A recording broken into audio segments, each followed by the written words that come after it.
I updated my Zoom and everything looks a little bit different on my menu and stuff.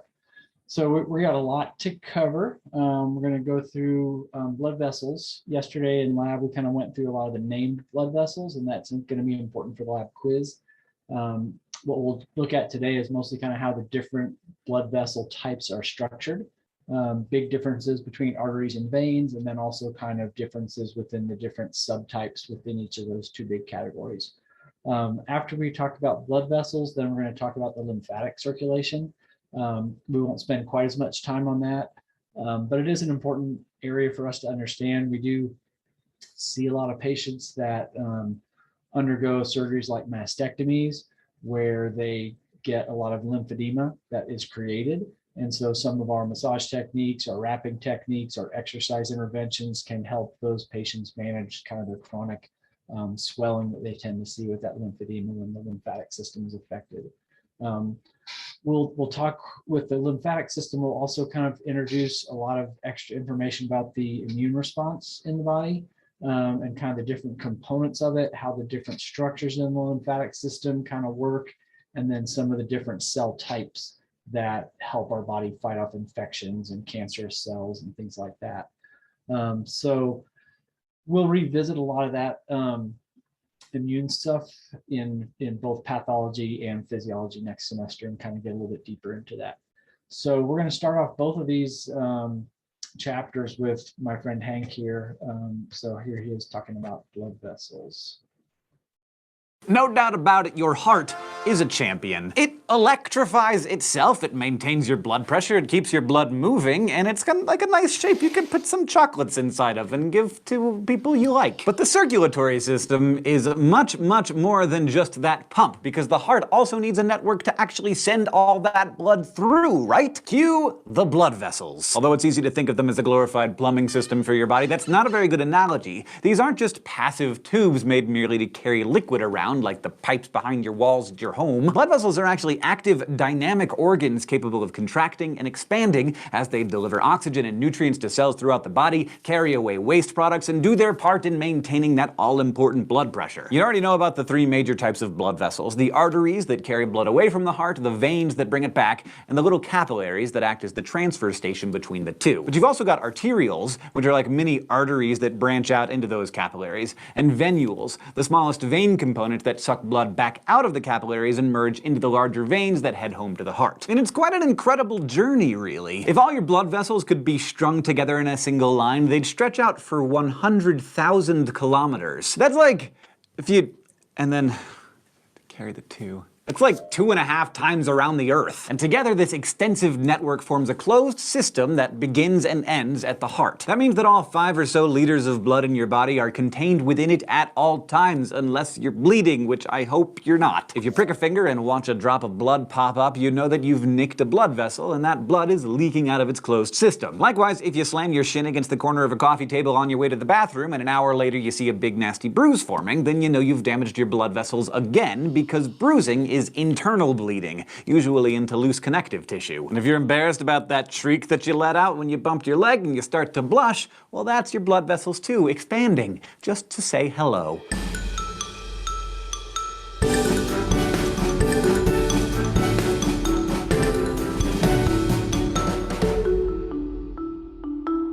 Blood vessels are another great example of how anatomy and physiology go together like peanut butter and jelly. How they look and what they do go hand in hand. Most of your blood vessels share a similar structure consisting of 3 layers of tissue surrounding the open space or lumen that actually holds the blood. Anatomists call these layers tunics, and the innermost section is called the tunica intima, which should be pretty easy to remember because, you know, it's like has intimate contact with the lumen. It's like your circulatory underpants. The cool thing about this layer is that it contains the endothelium, which you may remember is made up of simple squamous epithelium tissue and is continuous with the lining of the heart. These cells form a slick surface that helps the blood move without friction. Surrounding the tunica intima is the middle layer, the tunica media, which is made of smooth muscle cells and sheets of the protein elastin. That smooth muscle tissue is regulated in part by the nerve fibers of the autonomic nervous system, which can decrease the diameter of the lumen by contracting this middle layer during vasoconstriction or expand it by relaxing during vasodilation. That right there should tell you that the tunica media plays a key role in blood flow and blood pressure, because the smaller the diameter of the blood vessel, the harder it is for blood to move through it. Kind of like trying to drink milk through a cocktail straw versus a soda straw. And finally, the outermost layer of your blood vessels is the tunica externa. It's like an overcoat if that coat were made mostly of loosely woven collagen fiber. Actually, if your coat happens to be made of leather, it is made of collagen, and like a coat, this outer layer is what protects and reinforces the whole blood vessel. Now, the ratio of the thicknesses of these three layers varies between blood vessels of different types, because guess what? Yes, form follows function. Let's take a look. Say you're gearing up for a big tournament of thumb wrestling, or what has been called the miniature golf of martial arts. How does blood move through your systemic circulatory loop to get from your heart to your champion right thumb flexing muscle, the flexor pollicis brevis, and back again? Well, you will remember from our lessons on the heart that blood leaves the left ventricle through the aorta, the biggest and toughest artery in your body, roughly the diameter of a garden hose. The aorta and its major branches are elastic arteries. They contain more elastin than any other blood vessel type, so they can absorb the large pressure fluctuations as blood leaves the heart. What's more, that elasticity actually dampens that pressure so that big surges don't reach the smaller vessels where they could cause damage. This is really where that whole pipe analogy falls apart. These arteries are really more like balloons.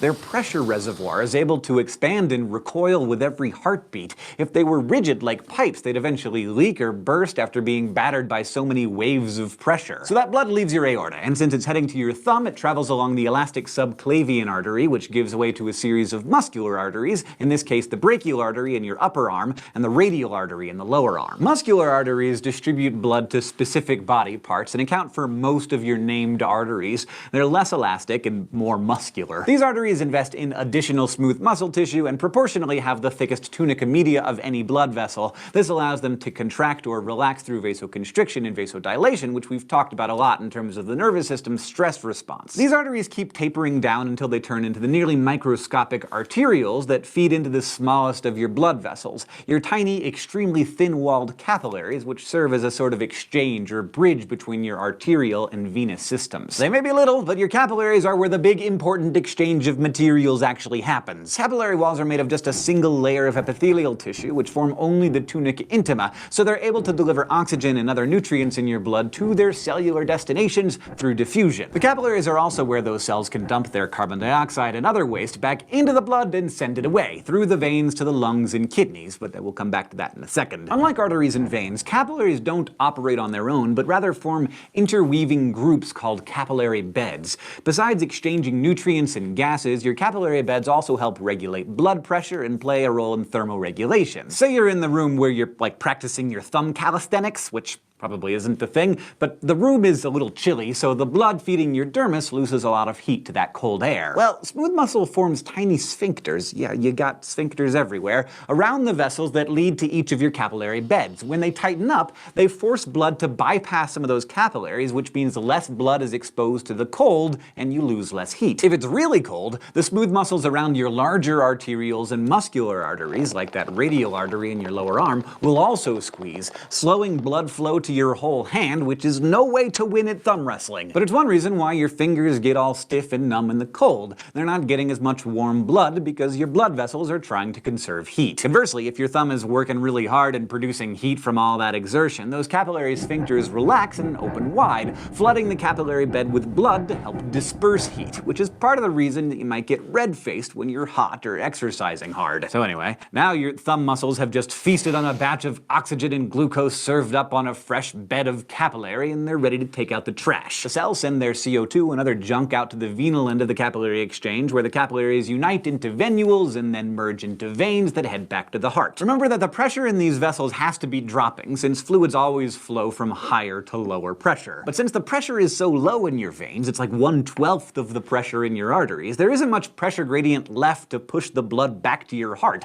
So veins require some extra adaptations to keep the blood moving in the right direction. That's why some of them, especially veins in the arms and legs that have to work against gravity, have venous valves that help keep the blood from flowing backward. If those valves leak or a vein experiences too much pressure, the backflow of blood can stretch and twist the vein, leaving you with varicose veins, or if this happens in another part of the body, hemorrhoids. But anyway, we've gotten pretty far from your thumb at this point. We got a loop to finish here. From the capillaries and venules in your thumb, that low-pressure blood flows from the radial vein to the brachial vein to the subclavian vein, where it dumps into the superior vena cava and settles for a second second in the right atria before dropping into the right ventricle. From there, it's sent to the lungs where it gets oxygenated and then comes back into the left atria before sliding down into the left ventricle where it builds up pressure again and spurts back out into your aorta. It takes about a minute for all the blood in your body to complete that circuit, which means even if you're mostly at rest, your hard-working circulatory system moves about 7,500 liters of blood through your heart every day. Just in the time that you've been sitting there listening to me, probably about 52 liters has coursed through. So yes, much like the internet, your blood vessels are more than just a series of tubes. During the time that you've been circulating all that blood, you learned about the basic three-layer structure of your blood vessels, how those structures differ slightly in different types of vessels.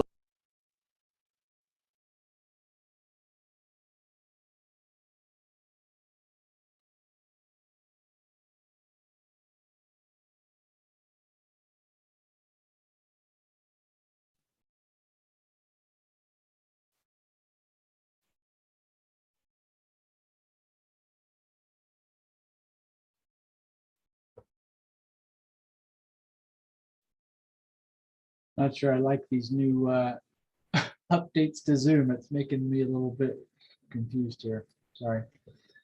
I think because it still wants me to share that screen. So I need to go share a different screen.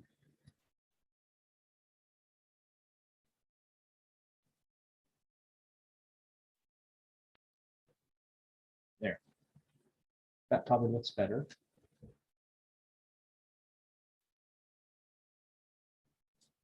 But I lost my participants in my chat again.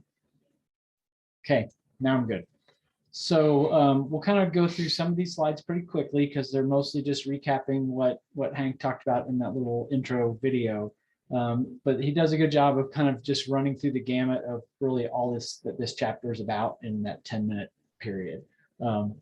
So basics we talked about a little bit yesterday. Differences between arteries and veins, arteries carrying blood away from the heart, veins carrying blood back to the heart. And then the arteries are going to have the subtypes going from an artery to an arterial to the capillary, and then the veins go from the capillary bed to the venule to bigger, to like small veins and then to big veins.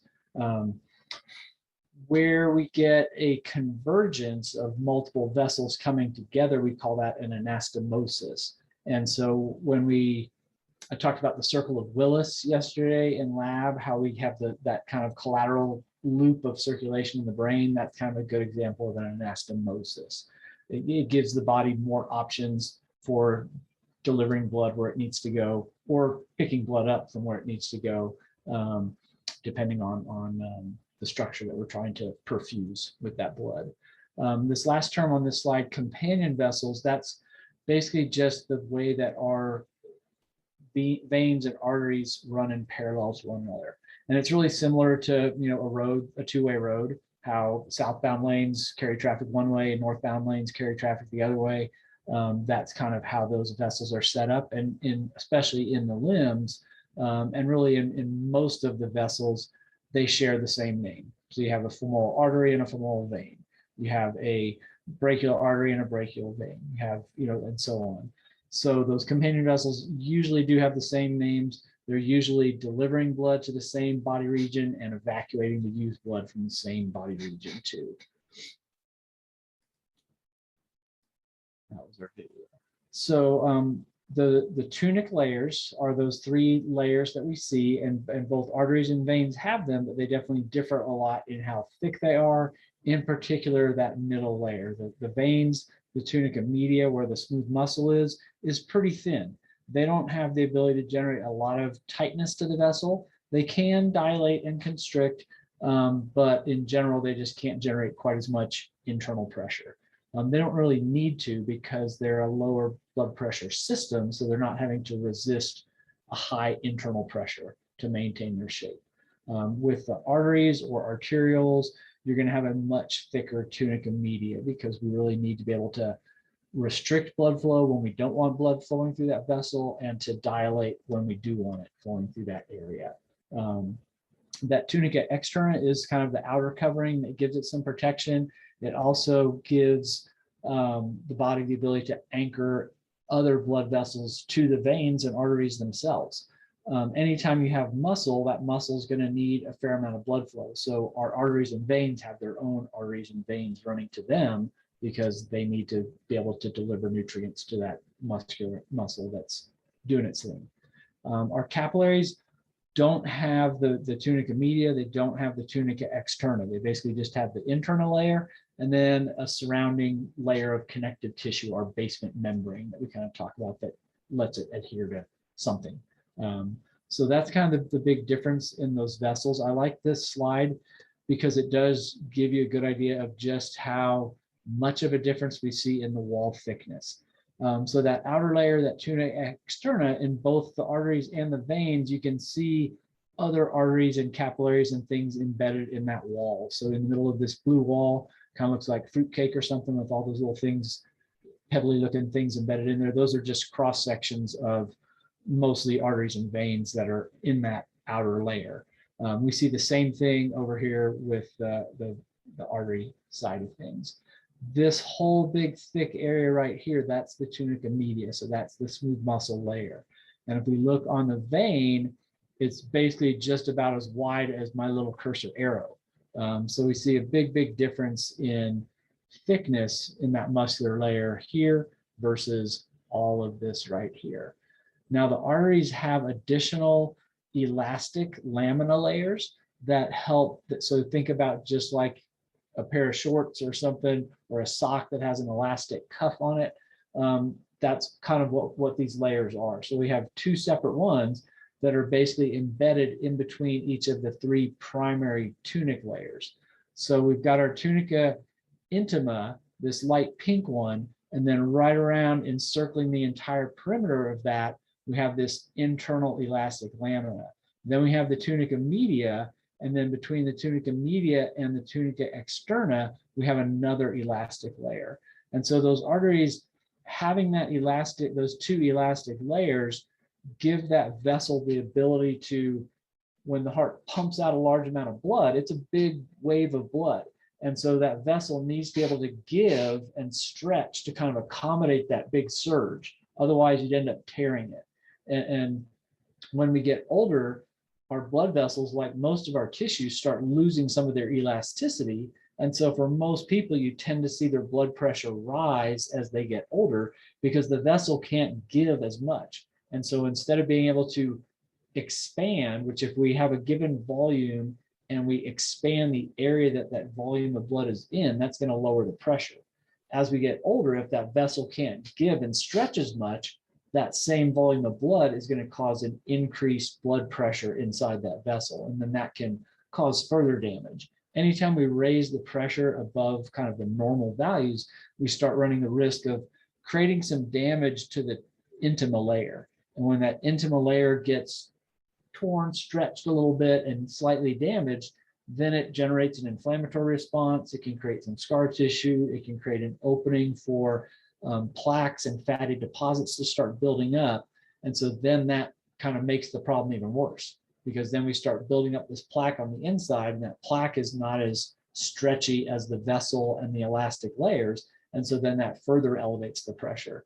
And so that's really kind of how heart disease develops when we have any situation that lets the vessels start getting stiffer or potentially damaged, then it just kind of creates this never-ending cycle where it just causes an inflammatory response, which causes more stiffening because of scarring and things related to that.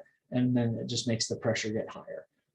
So we really want to help patients understand the importance of regular exercise to make the vessels handle this big challenge of stretching on a regular basis, because that frequently causing higher volumes of blood to go through those vessels helps them retain more of the elasticity.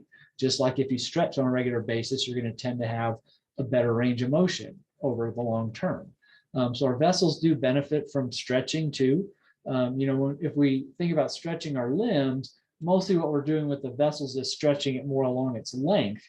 Whereas when we exercise and drive a lot of blood flow through a given vessel, it's stretching it more circumferentially.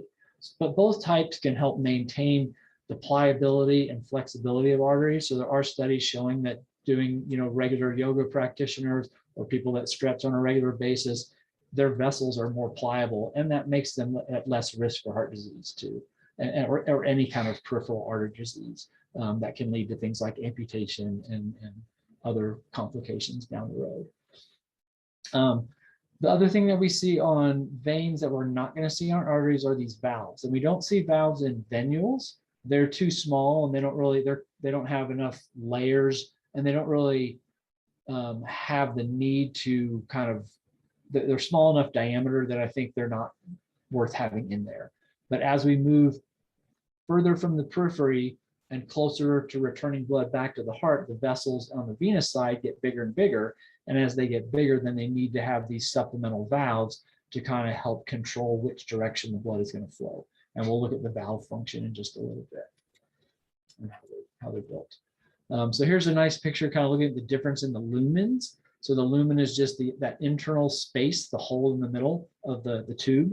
And so here's the artery side of things. So this big, thick muscular wall, that tunica media here, and it lets the space be smaller. The veins, you know, if we look at the overall, like the tunica externa boundaries, these vessels are fairly similar in diameter, but the lumen on the vein is way bigger. But you can see how close together the red blood cells are in the artery versus how much white space there is on the inside of this lumen. That's a reflection of the pressure difference. If you have more red blood cells in a smaller area, those red blood cells are also carried in plasma. So that's a lot more stuff in that smaller space. This might be the same number of red blood cells, but they're just spread out over a bigger area, and we have all this open space. And that's probably a function of how they shot the slide. It made everything kind of, gravity kind of pulled everything. Normally, these would probably have been more equally distributed in this space instead of having this big, distinct open area. But we'd have a much lower pressure system in those veins. So here's our kind of picture of the three different kind of types of veins versus types of arteries, and kind of how their wall thicknesses can vary a little bit. So we get down to the arteriole, and we don't have as thick of an elastic layer. Our muscular arteries and our elastic arteries are more important to be able to have that ability to really stretch and expand, because they're closer to the source that's driving that blood out. As we go further and further away from the heart, the need to have a lot of elasticity in the vessel becomes less. The arterioles are operating at a much lower pressure than elastic and muscular arteries. And the arterioles are really where we control and redirect blood flow. So if we're looking at rest and digest versus fight or flight, if we're in a rest and digest phase, we're going to have the arterioles that go to like the skeletal muscles will be very constricted.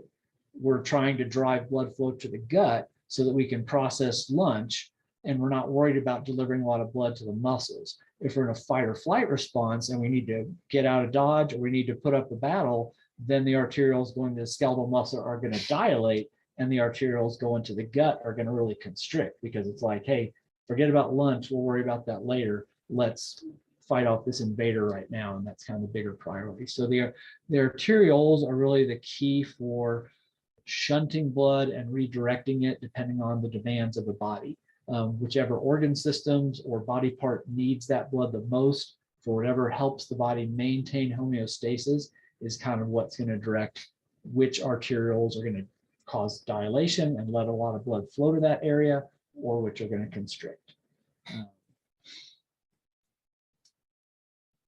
All right, so our elastic arteries do have a lot of elastic fibers in the muscle itself, as well as having those lamina layers. And they are the ones that are most susceptible to really big surges of blood, and they need to kind of accept that big amount of blood.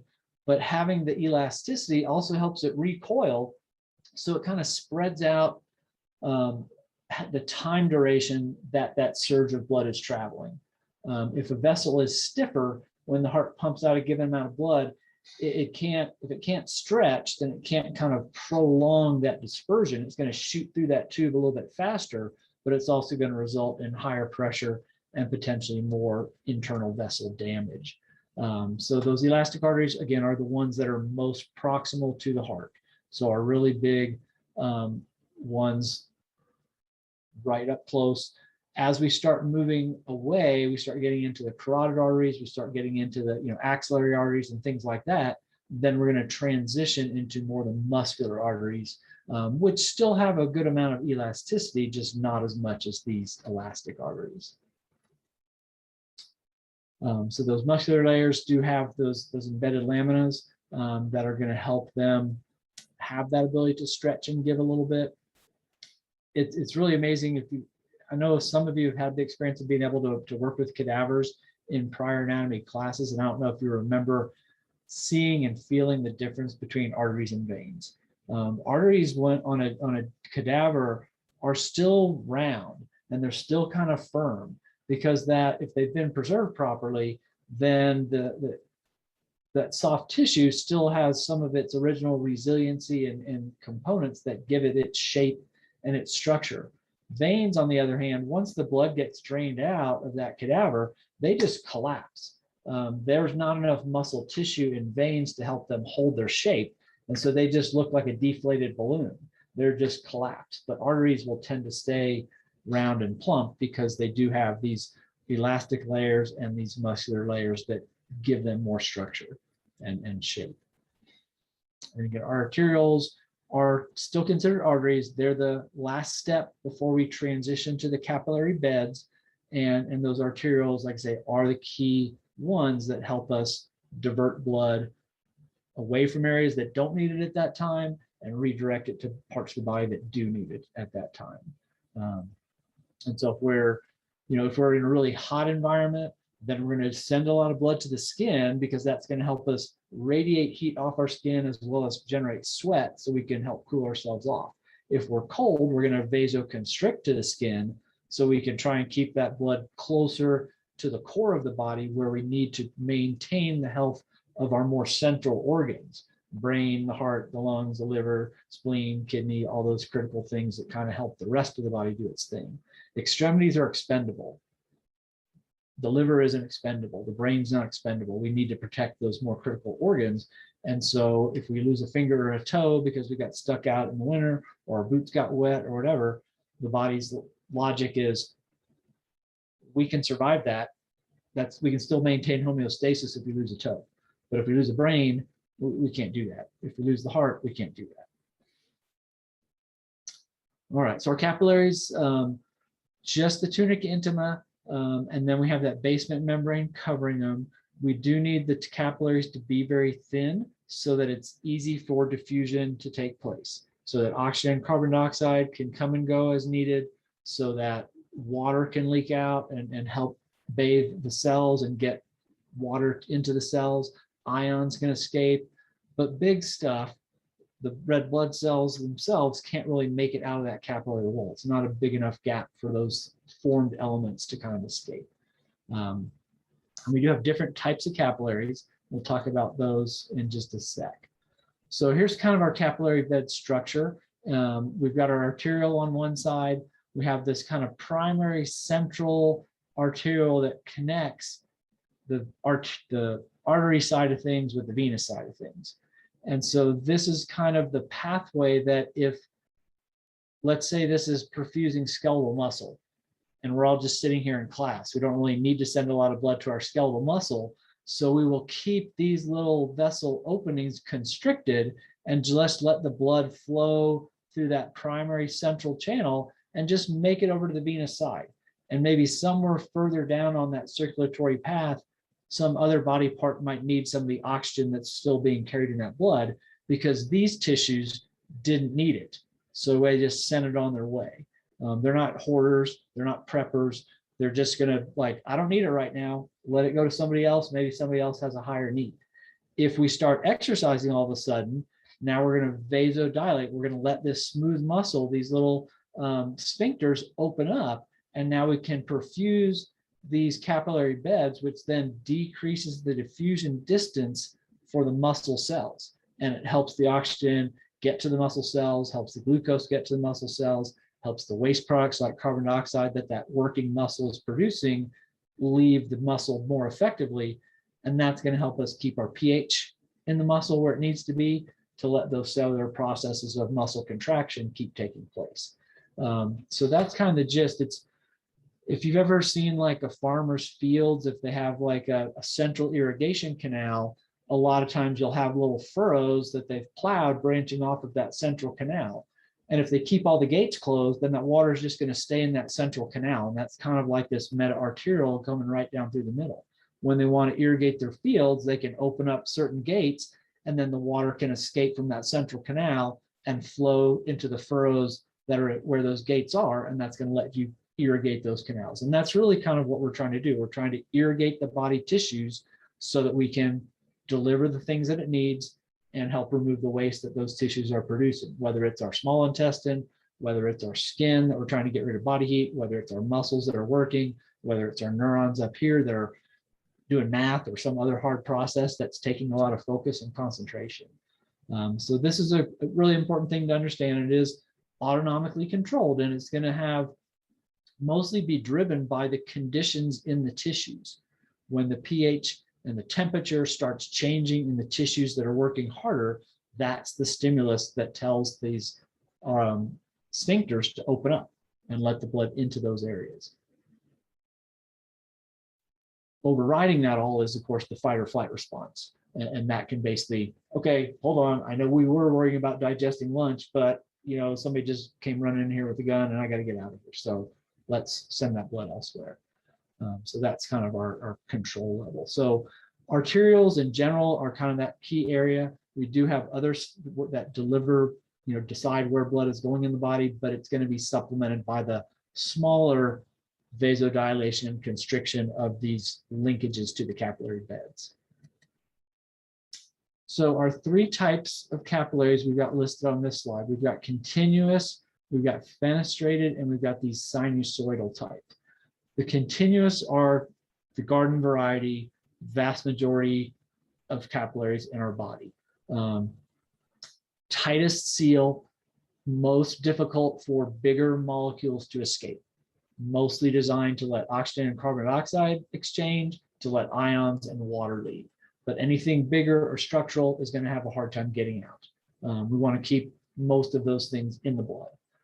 When we get to organs that have a bigger need to help clean the blood, process the blood, digest nutrients, things like that, then we need to have more porous capillaries so that they have the ability to exchange bigger molecules. If we think about absorbing lunch out of our small intestine, if we had to break every single thing down to itty bitty size that would fit through the gaps in a continuous capillary, we'd have a hard time absorbing enough nutrients. So we need them to have bigger spaces to let bigger molecules, bigger fragments of proteins and fats and carbohydrates get absorbed so that we can get nutrition into our body. Kidney is also going to be super important in helping clean our blood of the waste that's building up. And so some of those waste products, it's helpful for us to have a way to let them escape the capillary so we can dump them into our urine and get rid of them. So it kind of makes sense that you'd want bigger gaps as we move up. The biggest gaps are in these sinusoidal ones, and the bone marrow is producing a lot of things like white blood cells and red blood cells, and we need to be able to get those things into the vessels. The liver is super important in helping repackage and recreate different protein structures. So when we absorb nutrients out of our digestive system, it's going to go to the liver, and the liver is going to kind of help modify the amino acids that we've been able to get through the intestinal wall and into the circulation. And so we need that ability to have bigger holes with some of these organs. So here's kind of a illustration showing kind of the differences. The continuous capillaries, you basically just have these gaps between adjacent cells, and that's where the gases and the extra water and the ions and things like that are able to escape. When we get to the fenestrated capillaries, they basically have these bigger holes. So structurally, they look pretty much the same, except they've been punched with a lot of holes. So those holes are bigger ports or bigger pores that let bigger molecules come in and out of those cell types. When we get to the sinusoidal type, it's like, it's pretty incomplete looking. You got these pretty big gaps, and these big gaps, We do still have this central framework of a vessel, but it's pretty easy for a lot of stuff to flow in and out of that vessel. The red blood cells are too big, but most everything else can come and go pretty much at will, just driven by diffusion. If we have a higher concentration of something inside that vessel, it's going to leave. It's going to want to flow out and get into the body's tissues. If the body is making a lot of waste or has a lot of something else present in that organ, then it's going to flow into that vessel if the pressure or the concentration is less in that vessel. So diffusion gradients are what's going to drive the flow of things in or out of those vessels, but the vessel type limits exactly what can pass in and out of those things. All right, so our veins, kind of switching over to the other side, are going to be connected to the capillary beds.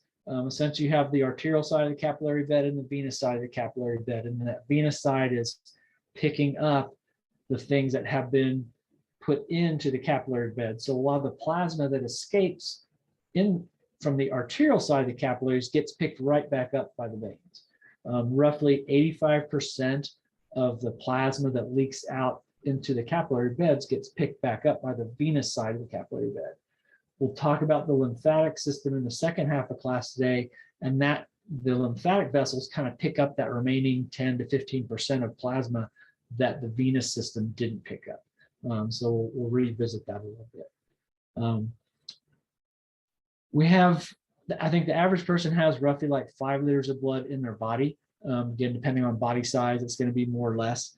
But at rest, our veins basically have such a thin muscular wall that they'll just kind of stretch and give a little bit. They're very what's called compliant.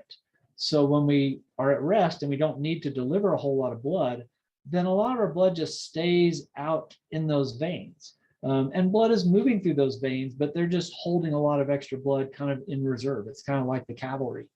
When the sympathetic nervous system kicks in and we need to fight or flight, or we're participating in a sport and we're delivering a lot of blood flow, or we're just working out or whatever, we're going to get some constriction of those veins, and that's going to help push more of that blood from the venous side into the arterial side. And so if we can keep it, it makes more blood available to deliver to the working muscles if we basically shift that volume from the veins to the arteries. And you're not going to shift all of it, but let's say we go from 60% of our blood volume in the veins to 20%. We've got an extra 40% of that 5 liters. So that's like an extra 2 liters of blood that all of a sudden can return to the heart on a more regular basis, get reoxygenated by going to the lungs, and then get pumped out to help the quads, the hamstrings, the adductors, the glutes, whatever muscles are doing the job at hand. So that's a really important thing. And I think most people have seen on their own body, sometimes our veins look much more prominent than others. Sometimes you can like barely see your veins, and other times you're like, oh wow, I didn't know I had all those veins. It's really a function of how much blood is in that vein at any one time. When you see them very prominently, it's because they're carrying a lot of blood at that moment in time. When they're much more restricted and not very visible, then they're not really holding up as much blood in them. Otherwise, you'd see them more because they stretch, and when they stretch, they become more visible. They're bigger. So our venules are basically the same. The analogous vessel is the arterioles. We don't have the valves in the venules, but they are small. They do have probably a higher ratio of muscle than some of the other bigger veins. They would need a little bit more muscle to kind of maintain their diameter, because if they don't have valves, then their ability to keep blood moving in the right direction is going to be a little bit more limited compared to a vessel that has a valve. So once we get up into smaller veins, we're going to go smaller veins, medium veins, and then large veins. All of those are going to have valves in them to prevent backflow. And the valves really work a lot like the valves at the top of the heart, the semilunar valves. If you think about the heart, it's pushing blood up, forcing it out of the ventricles and into either the pulmonary trunk or the aorta. As the heart finishes contracting and starts to relax, the pressure being generated in the heart goes down, And so the blood that just pushed up, like say into the arch of the aorta, if it didn't make it to the downhill side of the arch of the aorta, gravity's gonna pull it back down. And as it pulls back down, that valve is gonna shut like this. And that's how the valves in our veins are too. They're gonna open up, moving back towards the direction of the heart.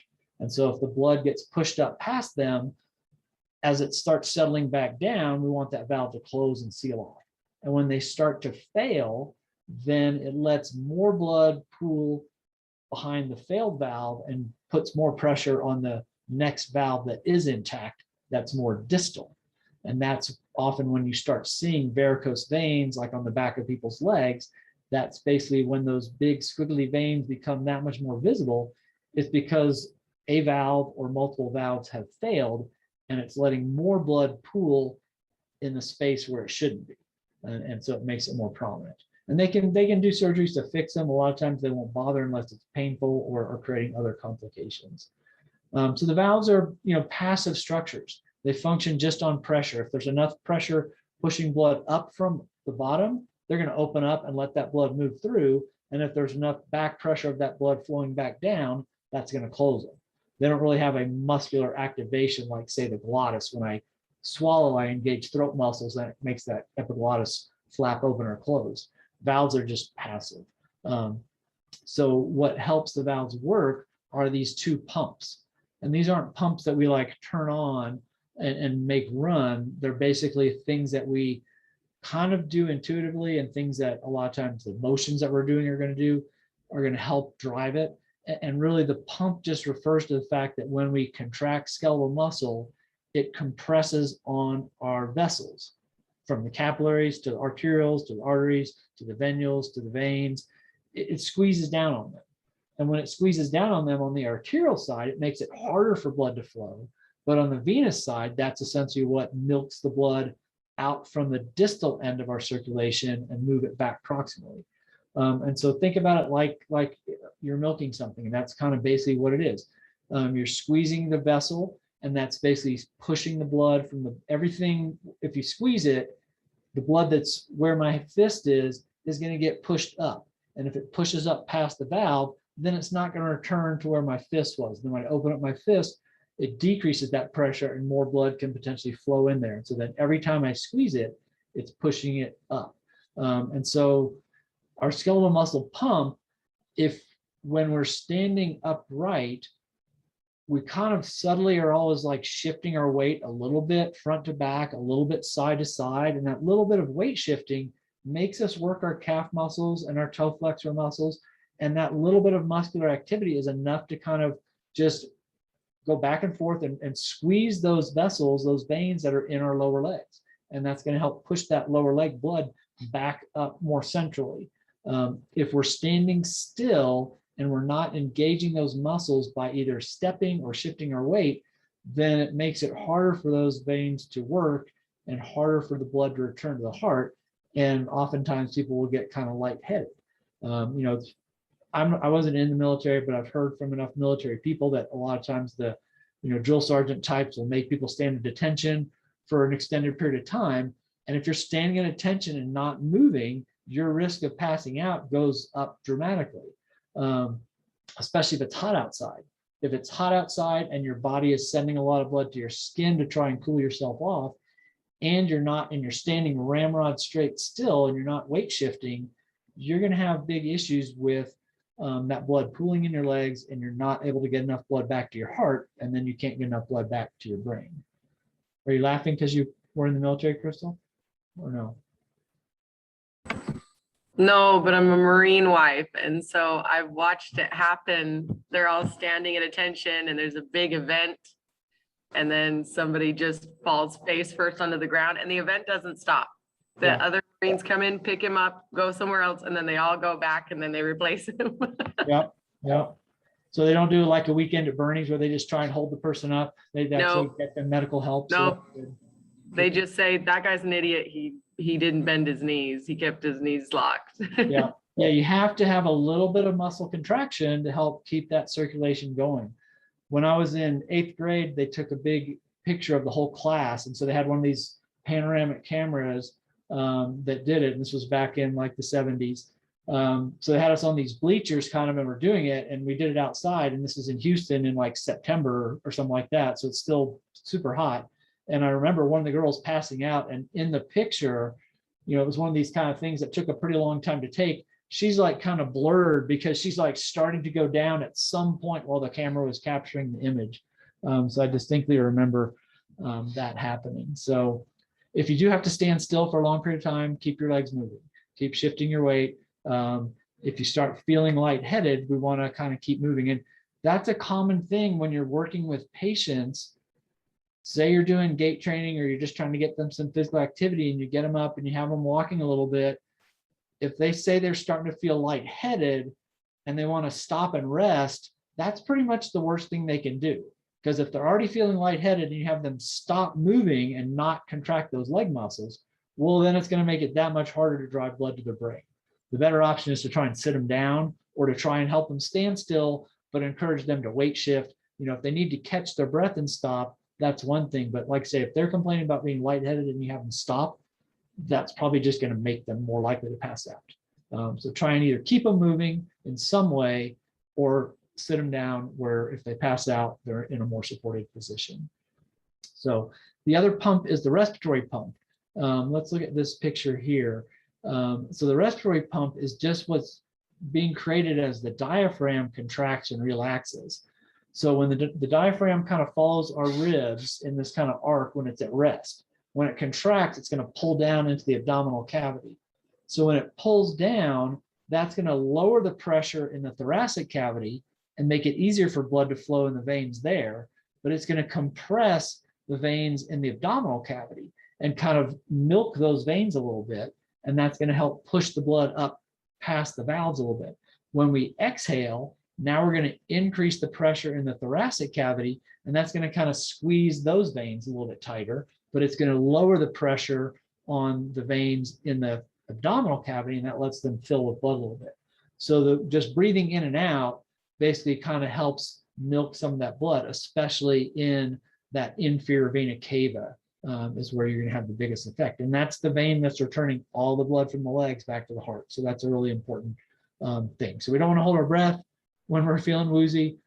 Better to breathe deeply, because you're going to help that respiratory pump work a little bit better.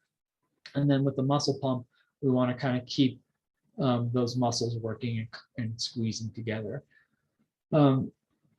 This is not an actual muscle. We don't have any muscles in our body that are set up this way, but it kind of is a nice, cute picture. So think about like the two heads of our gastroc muscle bracketing an artery that's in the middle. If I just like raise up on my toes constantly, go up and down on my toes, I'm basically making those gastroc muscles contract, relax, and that's going to squeeze that vein that's right in the middle and help those valves work.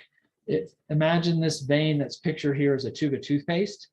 If the cap is off, I could squeeze that tube of toothpaste in the middle. The toothpaste at the bottom of the tube is going to push down against the valve, against the bottom of the tube, and it's not going to go anywhere. And that's kind of what's happening with this valve. That blood here is pushing down, and it's just, as long as the valves work, it's shoving them tighter. And so the only place for that blood to go now is out the capless entry and force it out of the tube. In this case, it's staying in the tube. It's just moving past that valve to the next level of valve. So that's kind of how those two pump mechanisms are going to help return blood. We talked about blood pressure a little bit yesterday. Systolic, that pressure when the heart ventricles are actually contracting. Diastolic, that pressure in the arteries at rest. And we're typically measuring that at a muscular artery. The brachial artery is where we measure it. We estimate it as being the pressure in the whole arterial system, but it's really probably a little bit less. The pressure in the closer you are to the heart, the higher the pressure is going to be. The further away from the heart you are, the lower the pressure tends to be. And so this is kind of a depiction of how the pressures vary as we move through the circulatory system. So this bottom line is the diastolic pressure, the top line is the systolic pressure, and we're moving from the biggest vessel in the body, the aorta, biggest artery in the body, the aorta, to more like muscular arteries, down to arterioles, to capillaries, and then we pick up onto the venous side. And so you can see that pressure just drops lower and lower and lower as we go. And when we get down to the superior and inferior vena cava, the pressure is next to nothing. And so what's driving that blood back to the heart is not any kind of internal pressure. It's the skeletal muscle pump, it's the respiratory pump being supported by the fact that the valves, if they're working, don't let that blood flow backwards, or don't let very much of that blood flow backwards. But the pressure difference gets smaller and smaller between the systolic and the diastolic as we go. And when we start getting down here, we can't really hear the pulse through an artery because they're so small, and it's more of like a continuous steady flow of blood and not a distinct surge. The bigger the difference is between the diastolic and the systolic, the more it's a big surge of blood at one time. As we get further along, it's more of just like a continuous flow. All right. So most of this next set of slides are all the things that we talked about in lab yesterday. So I'm going to kind of zip through this a little bit, and then we'll take our break before we come back and talk about the lymphatics. So most of the artery terms on here you do need to know for the quiz next week. If I didn't mention them in lab, if they're not highlighted or bolded on the slides from lab that go over the arteries, don't worry about learning them. So things like the, I think probably we didn't really talk much about these internal thoracic arteries, the deep brachial artery. You don't need to worry about the palmar arches and things like that, and any of the kind of deeper branches. Just focus on kind of the bigger, more common ones that we talked about. I think the most confusing ones are the ones in the abdomen. So we'll spend a little bit of time here going over those, and then the ones going to the head and neck. The extremity ones to me are easier to keep straight.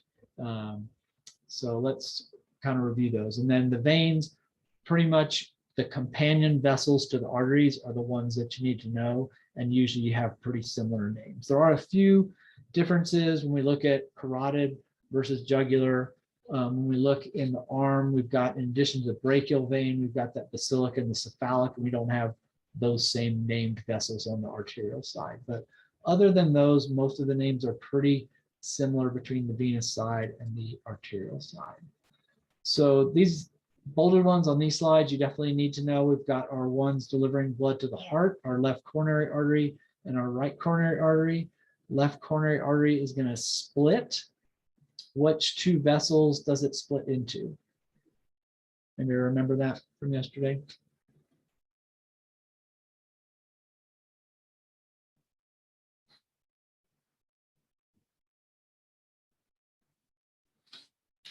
So we've got the one that wraps around the back side of the heart, of the circumflex. Does that ring a bell? And then we have the one that comes down in between that anterior interventricular sulcus that separates the right and the left ventricle. And that's going to be what used to be known as left anterior descending, but what now is more commonly referred to as the anterior interventricular artery. The right coronary artery is going to create the marginal artery as kind of the equivalent of the circumflex. And then it also has another branch that becomes the posterior interventricular artery. You do want to know all these ones coming off that aortic arch. On the right side, we start out with the brachiocephalic trunk, and then that splits, becomes the right common carotid and the right subclavian. The other two vessels coming off of that arch are the left common and the left subclavian. So the left side doesn't have this trunk branch that then splits a little bit further down the line. And then going through the chest cavity, we're going to have the descending aorta. We're going to have a thoracic section. Once we pass the diaphragm, it changes names to the descending abdominal aorta. And then kind of down at the bottom of that, it's going to split left and right to create blood flow for the legs. And so we've got our left common iliac artery. And then the more important of these two internal and external iliac arteries is the external, because that's what's going to become the femoral artery. Our big vessels, our great vessels on the venous side, we've got our inferior and superior vena cava. Those are kind of the big ones, and the brachiocephalic veins are leading into it. Superior vena cava is basically the blood flow from our brain, our head, and our arms. Inferior vena cava is pretty much everything else. And then our head and neck, external and internal carotids, kind of like the external and internal iliacs. The external carotid mostly does the skin and the facial muscles, whereas the internal is more about delivering blood to the brain. So the internal is kind of the more important of those two, because we can, if our skin doesn't get great blood flow, it's not as important as if our brain doesn't get good blood flow. So on this slide, the named arteries that you need to know are going to be the common carotid, this internal carotid, this external carotid, and then really just the vertebral artery, and then the subclavian artery and the brachiocephalic trunk. And this would be the right side. The left side, we're not going to have this trunk. We're just going to have that subclavian, and we're going to have the common carotid on this. So if you follow these up, we've got our common carotid, and then it splits. This one that's coming in posteriorly is the internal, and that's going to basically be diving up into the brain. But this external one right here is coming up, and you can see all these branches going out to the scalp and the face. So that's more about the skin and the facial muscles. You don't need to know any of the ones on the right side here, none of the branches of that. Don't worry about those. On the venous side, we've got the internal and external jugular, and the internal jugular being the more important of the two. That's kind of the used blood coming from the brain that's going to be flowing that. The external one is more about the skin and the muscles with that. So the named veins that you need to know here, we've got a vertebral vein, and you can see that going through those transverse process foramens there. And the vertebral artery was traveling along through those openings as well. And then we've got our external and our internal jugulars, and then the subclavian and the brachiocephalic. You don't need to worry about any of these veins in the face. So this cadaver picture gives you a nice illustration of what I was talking about earlier, how the veins on a dead person just collapse, but the arteries still look plump and round. Here's our common carotid right here. Here's where it's splitting to the internal and the external carotid. But you can still see that that vessel's got some roundness to it. Its companion vein, if we look at it right here, this bluish one, it's all flat. As soon as the blood is evacuated out of that vessel, there's not enough integrity to the muscle to keep it from just collapsing on itself. So it's very much like a deflated balloon. It's very thin-walled compared to the companion artery for it. Here is our underside of the brain. So these are our vertebral arteries coming up from the right and the left side that have been traveling through those transverse foramen on the cervical vertebrae. They merge into the basilar artery, and that's coming up right along the pons. So this is the medulla, kind of where those two vessels are on top of, and then right where the medulla and the pons are joining or meeting up, that's when they merge and become that basilar artery. The other arteries in that circle of Willis are really just these three branches of the cerebral artery.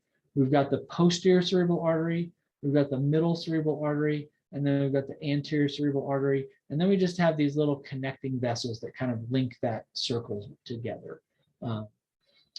So those are kind of the key ones that make up that circle of Willis.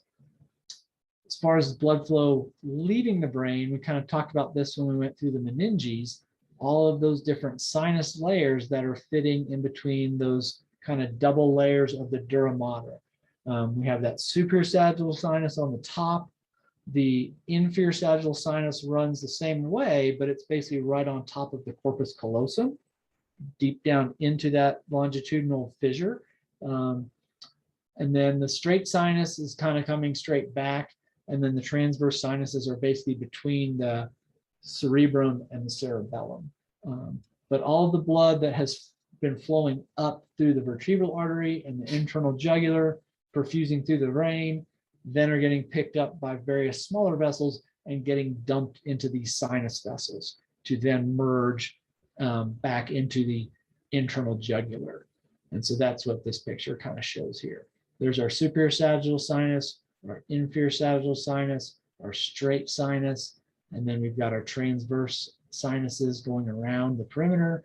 But all of those are going to merge into this internal jugular, and then that's going to dump back into the superior vena cava ultimately, and find its way back to the right atrium.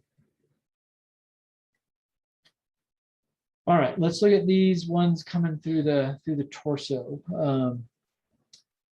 There's our aorta. We've taken away the heart, so you can kind of see this. So we've got our ascending aorta, we've got the arch, and then we've got the descending thoracic abdominal aorta, descending thoracic aorta. And then once we pass the diaphragm, then it becomes the abdominal aorta coming through here. Anteriorly, we've got these three primary vessels that come off of it, and they've cut them to kind of clean things up a little bit. The first one is the celiac trunk, and that's going to go to the uppermost digestive organs.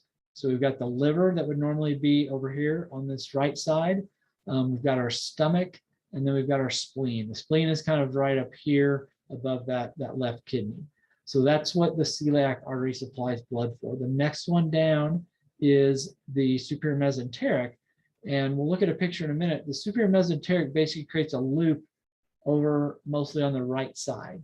So it gets the vast majority of the small intestine, it's going to get the pancreas, and then it's going to get kind of the left and upper side of the right and the upper side of the large intestine.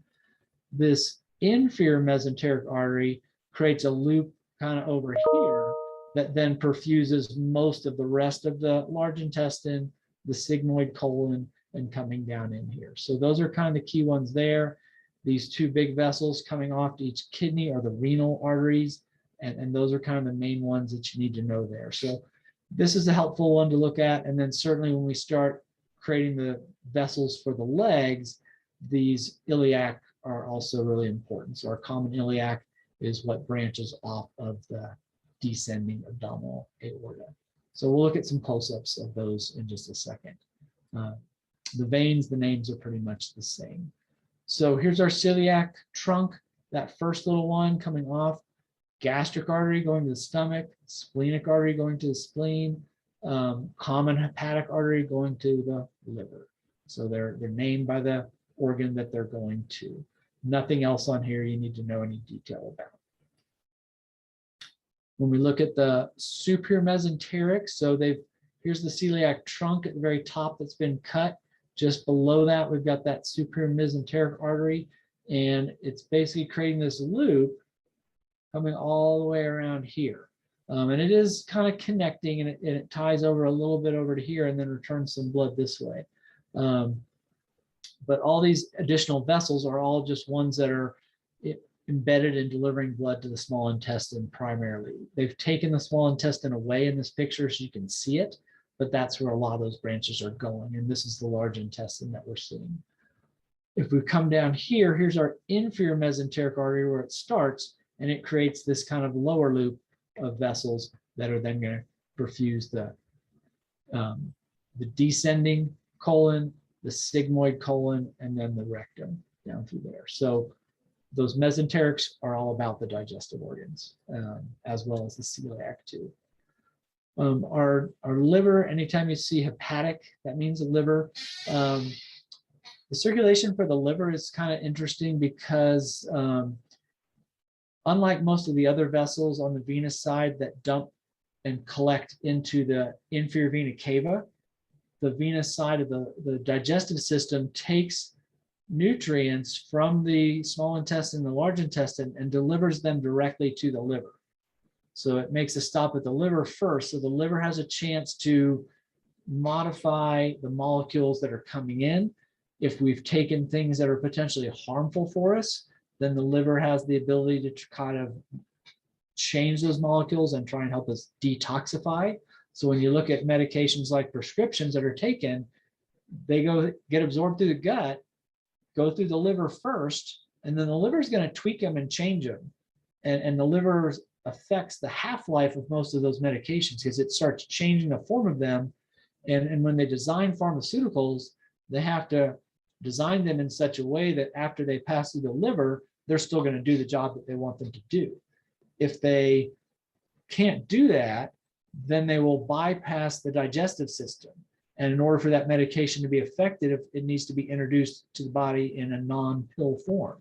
So when you think about people that have to do insulin injections, they can't take an insulin pill because the digestive tract and the liver in particular would modify that molecule and it wouldn't work. So they have to do injections that then are able to absorb that medication and deliver it directly into the bloodstream, where it can then be distributed to the body's cells before it returns to the liver ultimately. So and same thing if you take something that's absorbed through our mucous membranes, or a nasal spray that gets through our mucous membranes. That's letting us bypass the liver, so it has a chance for that medication to kind of work in the body, in the bloodstream, before the liver gets its crack at modifying that molecule a little bit. All right, we're going to spend some time in lab going through these. So I'm going to just kind of skip through the arms and the legs. We already kind of talked about it a pretty good amount yesterday in lab, and we will do some activities letting you work on that. Pulmonary circulation. Again, this is the only place where the arteries and veins are colored differently than the rest of the body. The pulmonary arteries are blue because they're carrying deoxygenated blood away from the right side of the heart to the lungs, where those blood vessels are then going to branch into little capillary beds that surround each individual alveoli. And that helps us maximize the ability to make gas exchange at the alveoli, to get rid of carbon dioxide from the body and to pick up fresh oxygen, get into the bloodstream. After that has happened, then the pulmonary veins, which are red, are going to return that blood back to the left atria, where it can then be pumped out to the rest of the body through that systemic circulation. And aging of vessels.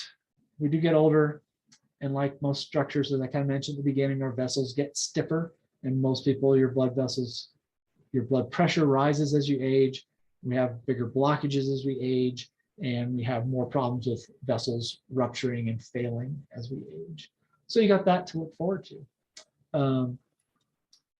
All right, let's take just a couple minutes. If you can take a break till 9:10, and then we'll just kind of zip through the lymphatic system in about 20 or so minutes, and then take a break before we head into the lab. So if you need a quick bathroom break, take that, but 9:10 we'll pick back up with lymphatic.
All right. Well, we're going to start with another little Hank video here. Because he does a good job of summarizing kind of all the big components. That'll take about 10 minutes. So we'll do this and then we'll just kind of zip through some of the key parts that he talks about. In line to get through security. You're in your socks, in public, and you're wrestling with those plastic bins and people are yelling at you about dumping liquids and taking your laptop out of your bag. But even with a certain amount of chaos, the line moves pretty quickly. I mean, it should, theoretically, because really everyone has the same goal, to get to where they need to be. Now, you probably think at this point that I'm setting you up to talk about stress or anxiety or something, but I am not. Instead, I want you to imagine that security line as being like your blood, moving through your high-pressured circulatory system. And you, my friend, are not just some impatient traveler in a hurry to catch the next plane to Seattle. You are a bit of blood plasma. And the biggest concern of everyone in your queue is just to get delivered to their destination. But the problem with rushing stuff through a blood vessel or through a security line is that if it moves too fast, you run the risk that something bad might get through. So in the case of the line at the airport, every now and then, the security people funnel some random folks over to a slower line for a full pat down and a bag check. And that is kind of what your lymphatic system does. It takes up some extra fluid, and while it's ultimately helping it get to its destination, it runs a background check to make sure it's legit. It may not be as well known as some of your other more popular organ systems,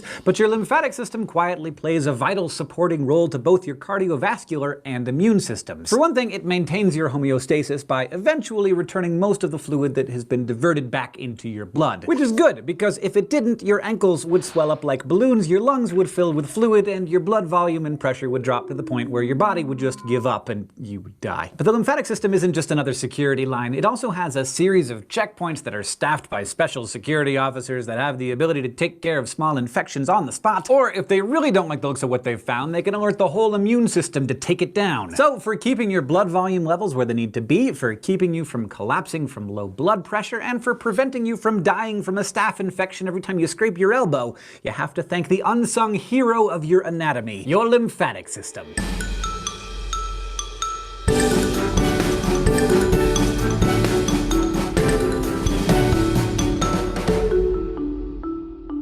Structurally speaking, your lymphatic system consists of three main parts. The first is just your lymph. It's a watery fluid that flows through your lymphatic system. Much of your lymph starts out as blood plasma that gets forced out of your capillaries, way down in the capillary beds, where the leakage helps the exchange of nutrients and gases between the blood and the capillaries and the hungry cells in your tissues. The blood capillaries reabsorb some of the fluid, but a lot gets left behind. So much of the rest of your lymphatic system works to soak it up and get it back to where it needs to go, inspecting it along the way. For example, you have a network of lymphatic vessels that help reabsorb the fluid at about 600 or 700 lymph nodes, which are basically checkpoints that monitor and cleanse lymph as it filters through. Then there are special lymphoid organs like the spleen, thymus, adenoids, and tonsils, as well as other lymphoid tissues throughout the body. Some of these organs and tissues house special defensive cells of the immune system to fight infection by gobbling up bacteria and other harmful antigens, all of which we'll get a lot more into in upcoming lessons. Others, like the thymus and spleen, provide a nursery for maturing immune cells called lymphocytes. But to understand the special supporting role that your lymphatic system plays in your body, let's start with its origins in the capillary beds of your circulatory system. You'll recall that these beds are where the capillaries carry blood from your arterioles and your arteries before that, and feed blood into your venules and eventually your veins. This is where the transfer of nutrients and waste takes place,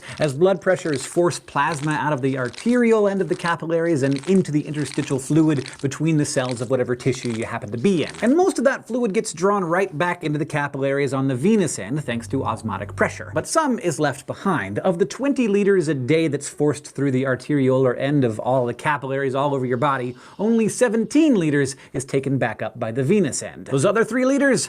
That becomes your lymph. It's almost immediately picked up by nearby lymphatic capillaries that wind their way in and among the blood capillaries, and they're really well suited for their job. Lymphatic capillaries are made of loosely overlapping endothelial cells that look kind of like roofing shingles, forming little flap-like valves that only open in one direction. So when the pressure in the interstitial space becomes greater than the pressure inside the lymphatic capillary, the flaps push open and take in fluid to relieve the pressure. Once the fluid is inside a lymphatic capillary, we can officially call it lymph. lymph. Then it flows through successively larger lymphatic vessels to collecting vessels and then the larger trunks, and finally into one of two big ducts that feed back into the lowest pressure area of the circulatory system. The right lymphatic duct drains all the lymph collected from the upper right area of the torso, as well as the right arm and the right sides of the head and thorax, and feeds them all into the internal jugular vein. The larger thoracic duct takes lymph from the rest of the body and dumps it into the subclavian vein. Overall, these vessels work a lot like your veins do. They operate under very low pressure, have a series of valves that prevent backflow, and are helped along a bit by smooth muscle in the vessel walls that keep the fluid moving. Okay, so the lymphatic system takes extra fluid that's squeezed out of the blood capillaries and basically mops it up. That sounds handy, but as a living thing that wants to stay alive, what's in it for you exactly? Well, remember, we're talking about recovering 3 liters of blood fluid per day. That's more than half your total blood volume. If that weren't returned to your circulatory system, you'd be looking at a serious drop in blood pressure and little to no oxygen delivery or waste pickup. Plus, any blockage in the lymph system, like from a tumor that obstructs one of your vessels, can be really dangerous, resulting in edema or swelling that can constrain blood flow and lead to serious complications. And finally, don't forget that your lymph also plays a key role in the function of your immune system. Say you scrape your elbow and some bad stuff, like the Staphylococcus bacteria that's covering your entire body right now, infiltrates some of the loose areolar connective tissue under your skin. Since that tissue is full of interstitial fluid that drains into your lymphatics, which ultimately drain to your heart, you're gonna want to vanquish those bad guys before they have a chance to wreak any havoc. Whatever will you do? Well, this is where your lymph nodes come in. Your body's main lymphoid organs, the lymph nodes, are where your lymph gets close and regular inspection by its resident immune cells, lymphocytes. Depending on what kind of troublemaker they find in the fluid, the lymphocytes might trigger the release of resident macrophages to attack unwanted microorganisms, or they might activate the general immune system outside of the node if they need extra support. The details of how that happens we will get to next time, but for now, just understand that lymphocytes are found in and mature in the loose reticular connective tissue that makes up a large part of the nodes and most of your other lymphoid organs. Now, if a node is overwhelmed by whatever invader it's trying to quell, it may become inflamed. You can actually feel some of your nodes if you poke around the sides of your neck. They feel like little bumps. Little bumps.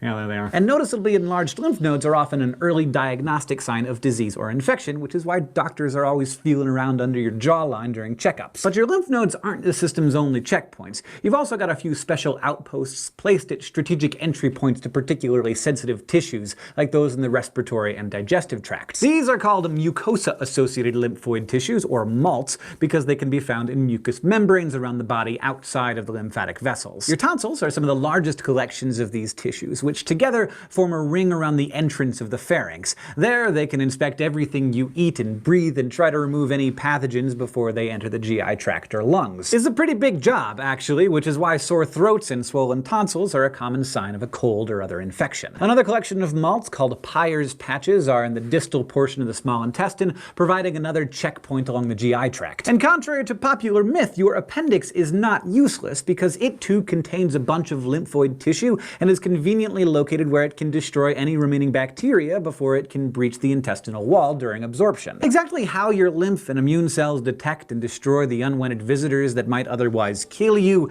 is what we're going to be talking about for the remainder of this course. But for now, you learned how your unsung lymphatic system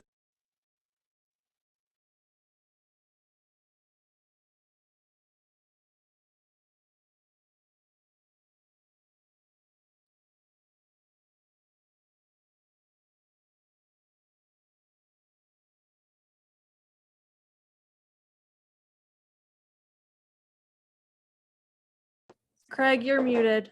I was doing so good. You guys hadn't called me out on anything today. And there I blew it. I had like 5-10 minutes left. Man. Maybe next time. All right. So here's our little diagram of kind of all the components of that lymphatic system. And they highlight the bone because the bones are kind of where we generate the B lymphocytes in particular. Bone marrow is kind of where the T lymphocytes started out, but they end up shifting over to the thymus. So we'll kind of talk about those a little bit. That video didn't really talk about the specific immune cell types, so we will talk briefly about that. But most of the structural components, he did a good job of kind of summarizing. So we do have these network of vessels everywhere in the body. In our extremities, they're pretty superficial. And so when you teach you guys about lymphatic massage in semester 4, it's very different from like a muscle massage that we're using more force. It's really light. It's almost just like you're shifting and stretching the skin a little bit to cause the lymphatic vessels to be able to open up those little flaps and help move that fluid out of there. So it is pretty superficial. We do have some deeper components that are, tied into the digestive tract and things like that, but much of the lymphatic system is just under the surface of our skin. But they're such small vessels, we don't really see them. And even on dissection, they can be pretty hard to identify unless you really know what you're looking for. I don't think they're necessarily green, but for whatever reason, they always show them as green. So our lymphatic system transports lipids. So the capillaries that are tied into our small intestine are good at picking up proteins and carbohydrates and taking them to the liver, but most of the fats actually get shifted over and get picked up by the lymphatic capillaries. So that goes into the lymph system first. Lymphatic fluid has a lot of plasma, but it also has a lot of proteins in it too. And those proteins help the water want to be drawn into the vessel too, in addition to just the shifting pressures and changes that we see on the vessel wall that open the flaps. So our lymphatic organs, things like the tonsils and the spleen are kind of the big ones, the adenoids. The other components of the lymphatic system are more kind of the things that are built into the network of vessels. We've got our malts, which are kind of the entry points, and then we've got our nodes themselves. And so most people have had inflamed lymph nodes, and when you mentioned having doctors feel along the jawline and stuff for those, they are easy to feel. We do have clusters of them in our armpits as well as in our groin. And so that's the other place that we have a lot of them besides kind of at the head and neck area. If those lymphatic vessels, the ones that are inspecting the blood and the lymph, identify invading organisms, then they're designed to help ramp up an immune response to fight that invading organism. And so the biggest way that we do that is by recognizing antigens. And so antigens are the markers on the glycocalyx, and structure on the outside of cells that help our body recognize, is that cell one of ours, or is that cell different than our body cells, to know when it should attack it or not. And that's really how the body identifies any bacteria, any virus that might be trying to invade the cell.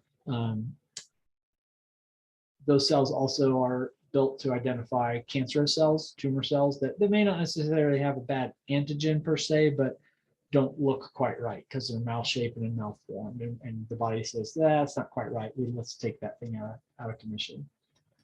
So we'll talk about those functions briefly. Whoops, let me make that bigger. There we go. All right, so as far as the vessels are concerned, the capillaries are ones that start with the capillary beds of the circulatory system. The lymph system is different from the circulatory system in that it's just one way. There's no delivery side of things like the arteries. They're more similar to the veins. They're just taking stuff from the distal to the proximal. We don't have a driving force on the front end. So we go from capillaries, they merge and become bigger into vessels, and then the vessels become trunks, and then we the trunks merge into one of two ducts. We have that right lymphatic duct that drains the right side of the face and the right arm and kind of right chest. And then the thoracic duct is everything else in the body, both legs, everything on the left side of the body, plus kind of everything from the chest down on both sides of the body. So it's a little asymmetrical compared to most of our organ systems. I'm going to skip through these real quick because they're not much else than what that Hank talked about there. The lacteals are the specific capillary vessels that are helping tie into the digestive system to help with picking up fats. And then that lymph more specifically is called chyle. So it sounds like the guy's name Kyle, but spelled a little differently. Similar to veins, we got valves that help keep that lymph moving along the way. The lymph vessels have little connections to a lot of the surrounding tissue. And so that's why when we shift our skin around and move the skin a little bit, it kind of tugs on those connections, and when those connections get tugged on, that's what kind of helps the valves on the external surface of the lymphatic capillaries open up and let fluid enter into there. All right, let's look at these different trunks. And you don't need to memorize all these different levels. Just kind of know the order that we go from lymphatic capillaries to lymphatic vessels, to lymphatic trunks to lymphatic ducts. And so here we're looking at the center of the body. If we look up at the top, we've got this right jugular trunk coming down from the head. We've got this right subclavian trunk coming back from the right arm, and those merge into this right lymphatic duct.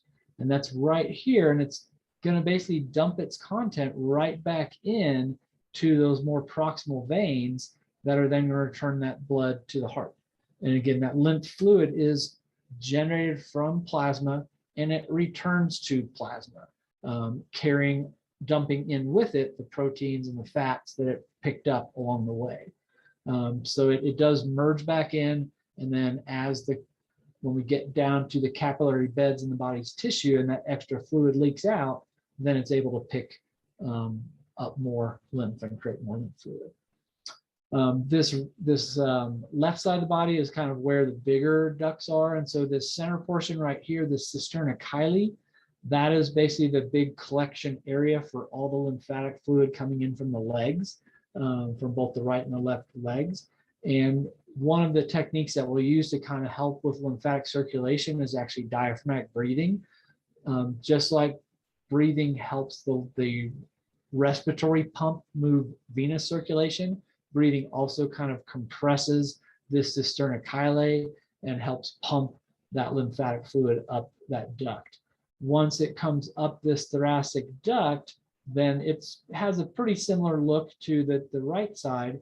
It's going to basically dump back in kind of right this junction of the subclavian vein and the jugular vein and return it to the circulation. So that's kind of how those trunks are organized. And that's about all you need to know.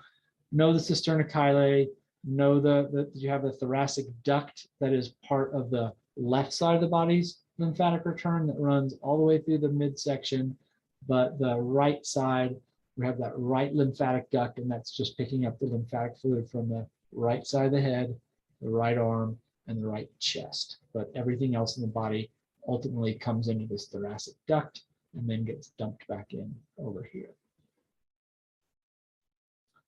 This lovely ghoulish green picture showing you the areas that they drain. All right, let's talk briefly about the cell types. So our white blood cell types, and we'll revisit all this in physiology, and you'll have to have a deeper understanding of the immune response for that class. We have macrophages. Those are the ones that are going to gobble up either dead cells or components or invading organisms that we've identified as bad guys, essentially. We have dendritic cells and epithelial cells that kind of help out. And then our most common type of white blood cell that we see are the lymphocytes. And we've got two primary types, the T cells or T lymphocytes and the B cells or B lymphocytes. Each of those have a couple different types, and so we'll talk about their role briefly here. So T's, B's, and then the coolest ones are natural killer cells. They're your body's vigilantes. The T's and the B's have ways that they identify a bad guy before they attack it. The natural killer cells are like, I don't like the way you're looking at me, I'm taking you out. They don't really ask questions first. The T's and the B's are a little bit more respectable to process. They're gonna like do that inspection and go, oh, you know what, I'm gonna tag you because I don't really think you're a good guy, and one of my friends is gonna come and follow up on you. The NK cells are like, whatever, dude, I'm taking you out. And most of the way that those NK cells and the what are called the cytotoxic T cells or the killer T cells work is they poke holes in the invading cell. And when it creates a hole, then it lets the internal fluid in that virus or bacteria leak out, and that cell dies. So it's more like sword fighting than like gunfighting. They have enzymes that basically erode holes and create these leaks. So they pop them. So T cells are most common ones, 70 to 85% of the lymphocytes. This is what we track in HIV patients to recognize the state of their immune system. So when their T cell counts start to fall, that's a sign that they're really susceptible to infection. And so most of the medication regimes that treated HIV patients are on keep their T cell counts up so their body has a better ability to fight off infections. So our primary T cells, we've got helper T cells, and these are more like marking the cells. They're like, okay, you got the wrong antigen. I'm gonna call in some help. They're gonna alert. They're trying to make a citizen arrest. They're getting on the cell phone and going, hey, 911, why don't you come down? I got this shady looking virus that's hanging out in my axilla. I need you to take him out. And so then the cyto T cells and the B cells will then get that message and they'll kind of come and do their thing to help with that. So the helper Ts aren't killers. They're not armed. They don't have the ability. They just mark it essentially. And so here's our T cell. It's going to mark this antigen. It's going to send out this chemical message that's called this cytokine secretion. And you may have heard of the cytokine storm with COVID patients. It's an exaggerated cytokine response that's ramping up the immune system. Our B cells make antibodies. And so we've got two different types. We've got one type that just pumps out lots of antibodies. And then we have another type of B cells that's a memory cell that is then used to recognize that same invading organism the next time it comes in the body. And vaccines or prior infections work by helping the body generate those memory cells. The B cells themselves producing antibodies, that floods the body's circulatory system with these antibodies that are then trying to find the antigens that they're coded for. And when they do, then they basically attach. And that attachment is kind of like putting a ball and chain on the cell so it can't go anywhere very easily and continue to invade or do its cellular processes. And it slows it down enough that then the killer T cells or the NK cells can then take that invading organism out. So the B cells and the helper T cells are more about alerting somebody else about this invading organism, slowing down its metabolic process so it doesn't keep replicating, and buying some time for other immune cells, mostly the NK cells and the cytotoxic T cells, to come in and damage the virus, that bacteria, and then the macrophages can come along and clean up the battlefield, essentially. So that's kind of it on those. I don't think you need to know a ton more than what I just talked about on those cell types. Most of the questions from this chapter, I think, are more about the structural components of the lymphatic system, but it's kind of good to introduce some of these roles. Let me see if there's anything else that we need to talk about before we take our break. So plasma cells are the cells that produce lots and lots of antibodies.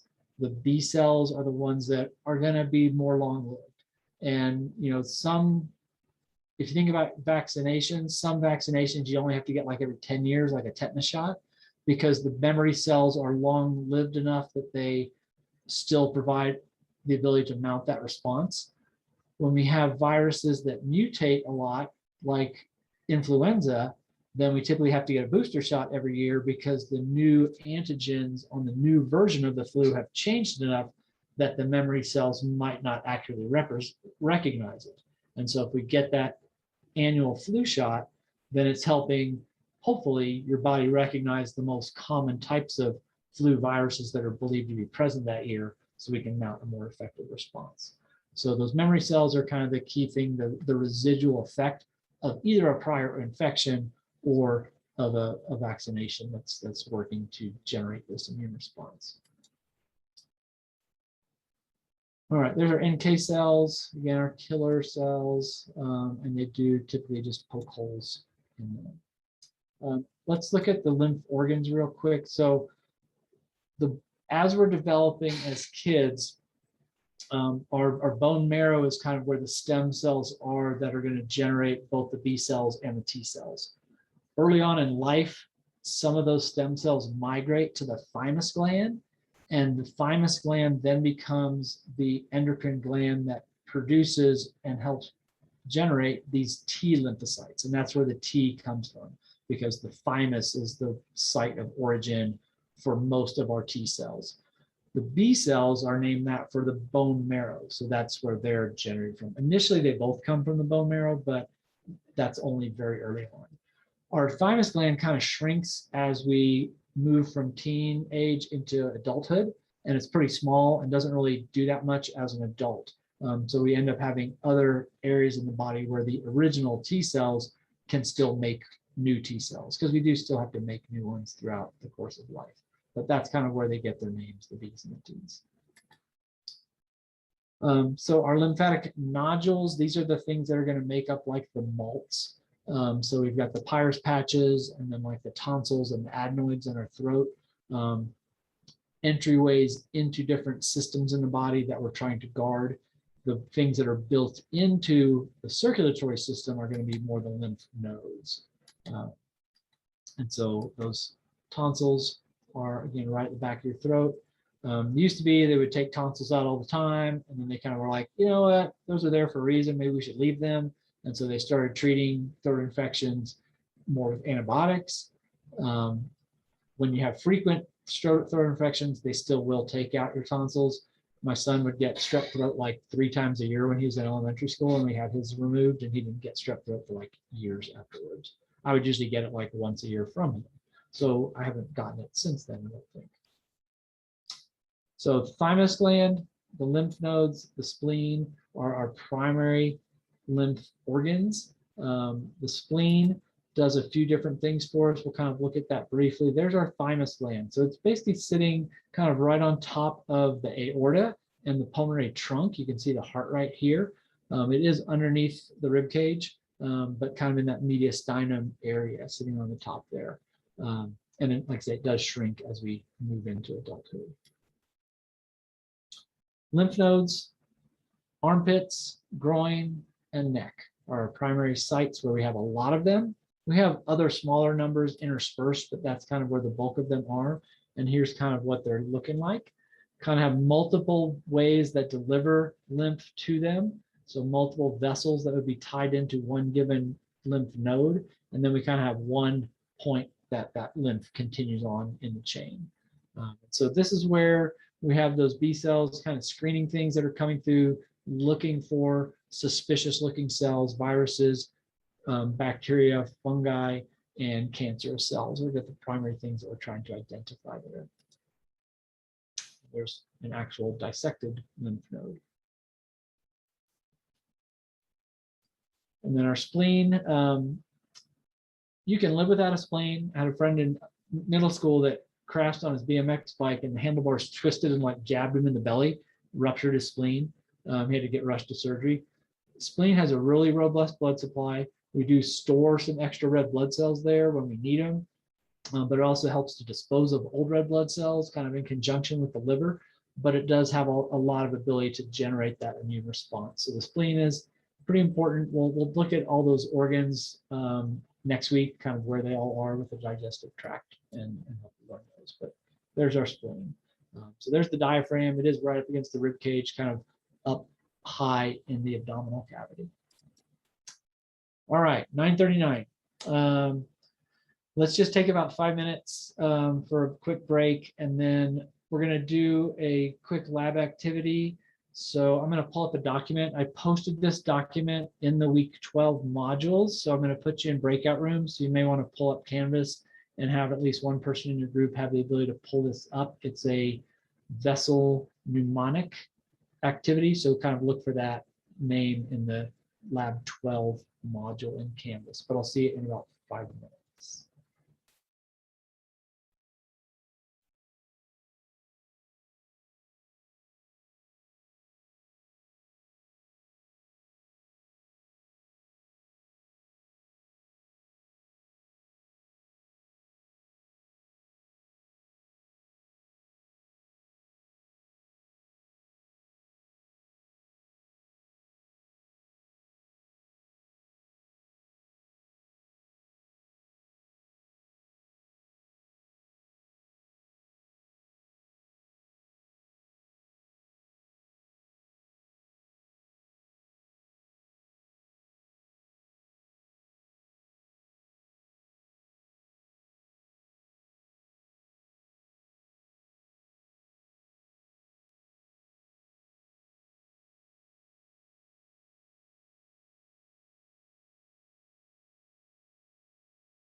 I have a random question.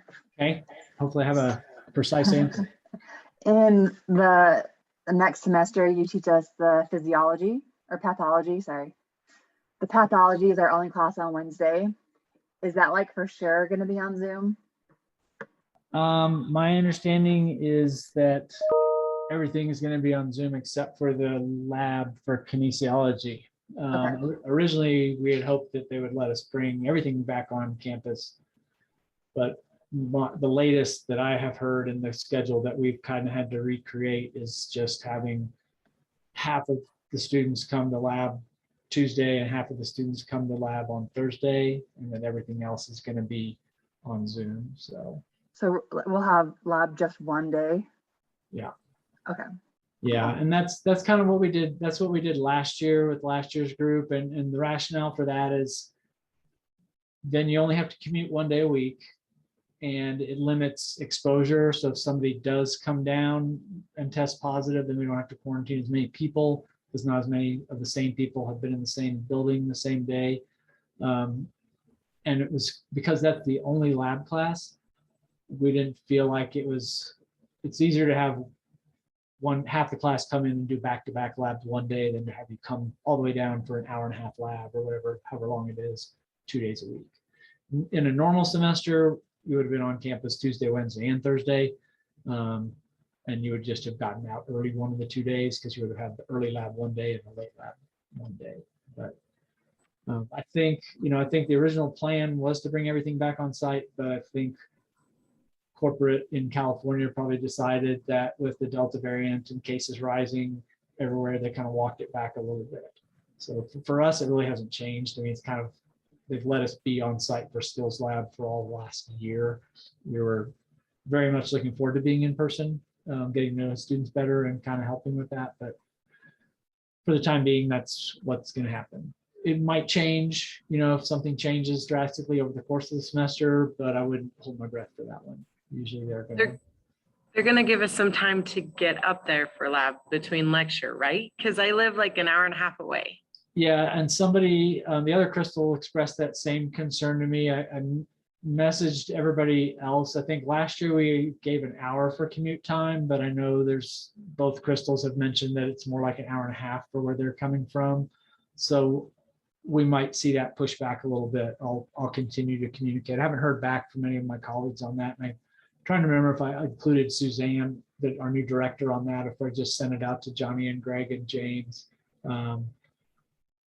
Did they send you guys out a tentative schedule for it yet? No. So I think we're probably still hashing that out. But last year we gave an hour. So like whenever the Zoom lectures ended on Tuesday, then then we would have an hour break between when the lab would start. But it sounds like we probably need to make that more like an hour and a half. I mean, I can understand like if they say like an hour, just find somewhere else to kind of Zoom. But at the same time, it's like if they're trying to slow the spread of the Delta variant, then I feel like that's kind of going against exactly like, because then we would still have to find somewhere else with other people to do Zoom.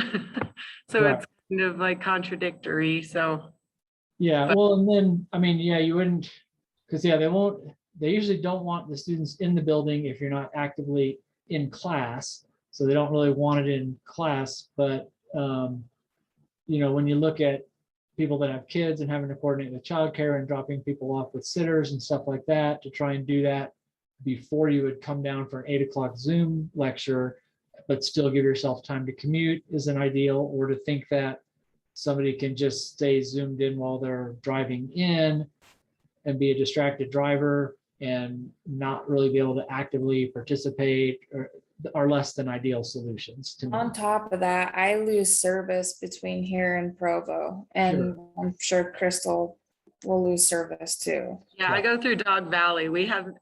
From Delta to Nephi is completely dead. So I would have to like try to log back on at the gas station or something because I have the freeway. Well, I'll communicate with them. I mean, what we did last year is kind of what we're probably going to do this year, but if it sounds like we need to bump out that time in between the lectures and the labs to give people time to make it. So like I say, it's not set in stone yet, and we'll work on that. So. All right, so let's work on this little activity, and we've got our heart quiz that I'll let you jump into here in about 30 minutes. I'm not sure how long this will take. What I'm gonna split you up into 4 different groups, and I've got the document kind of pulled up, and this is on Canvas. I uploaded it yesterday. So depending on which group you're in, you're gonna be trying to come up with some sort of catchy mnemonic to help your classmates remember the vessel order. So kind of similar to the ones that we had for like the cranial nerves with the Harry Potter one, or for the sensory or motor for the cranial nerves. Just, it doesn't have to necessarily relate to that body region. It can be just whatever combination of phrase, words, whatever your group wants to come up with. You can make it specific to the region, to the sport, to whatever. And so I tried to, the different groupings that I created don't all have the same number of words. So sometimes I made you include stuff like, for the right upper extremity, you don't really have that many different branches. So I went ahead and put brachiocephalic trunk in there. Whereas up here, I just put brachiocephalic because this one already had more numbers. So I tried to put them in the order that they are in the body, from the heart distally, to kind of help you remember them sequentially as they transition. With the head and the neck, we've got this additional set of the vertebral and the basilar that kind of have a different origin than these other ones. So I just kind of tack them on the end, but pretty much the other ones go kind of in order from proximal to distal, moving away from the heart. So does that all make sense, what your goal is? So I'm gonna put you in your breakout rooms, let you work on that for a little bit, and see what people are coming up with, and then we'll regroup. You can introduce your phrase to your classmates. I'll try and type them up. Maybe I'll try and put them on the document that I've got in Canvas and re-upload them. So that way, if people want to use them to help study, then we've gotten something out of this activity. If we have a little bit of time left over after doing this and before we start the quiz, then I'll probably just have you work on the labeling handouts as a group. But we'll give you as much time as you need to on this. So let me get our breakout rooms going here. And whichever number room you're in, that's the set of arterial names that you'll be working on.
All right, so you guys came up with your saying, I'm guessing. Which group were you?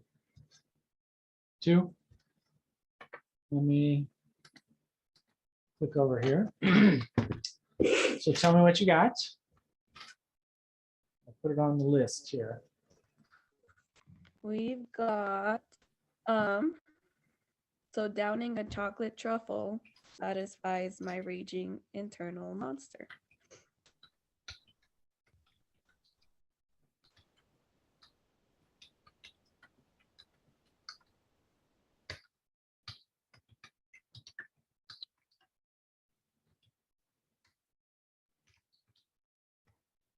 It's raging eternal monster. Eternal. No, internal, raging Raging first internal. though. Okay.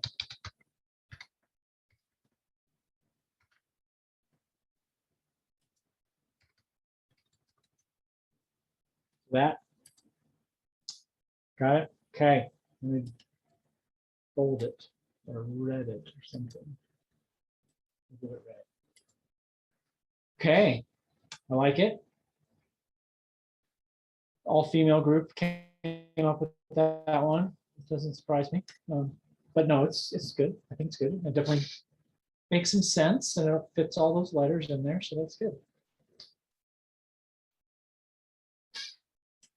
Did anything else under consideration for any of those, or was it just like everybody was on the same wavelength coming up with that? We thought like maybe like some sort of exercise at first that, you know, Went with applied to the chocolate. abdomen, but then we were like, food probably fits it even better. Okay, yeah, chocolate truffle. Going Yeah. high dollar. Yes. None of this chocolate kiss or chocolate like a chocolate Twix or something. No, we're going truffle. So, got it. Very good. Well, hopefully your other classmates will come up with something good too. Might have to start saving these and do this. Is the first group I've done this with. I might have to make this a reoccurring thing and start seeing who comes up with the best ones. And then maybe we could make it into a textbook. I think most of those mnemonics don't usually make it into textbooks. They're usually found in the deeper, darker recesses of the internet. Give the other groups a few more minutes. I just realized, was it, I think we went with cookie truffle and I said chocolate truffle, You said cookie truffle? No? or was it chocolate truffle? I'm trying, I don't know, I forgot. I think we're good. Chocolate truffle. That works. I think that works. Give the other groups a few more minutes here. I'm going to send them a message. Craig, do we have you for Fizz? Yes. Okay. Yep. Yeah. Last year we did physiology Tuesday, Thursday mornings from like 8 to 10. And then you had kinesiology lecture after that. And then one of those 2 afternoons you would have the back kinesiology labs. And Who's then, teaching? Is it James that we have for?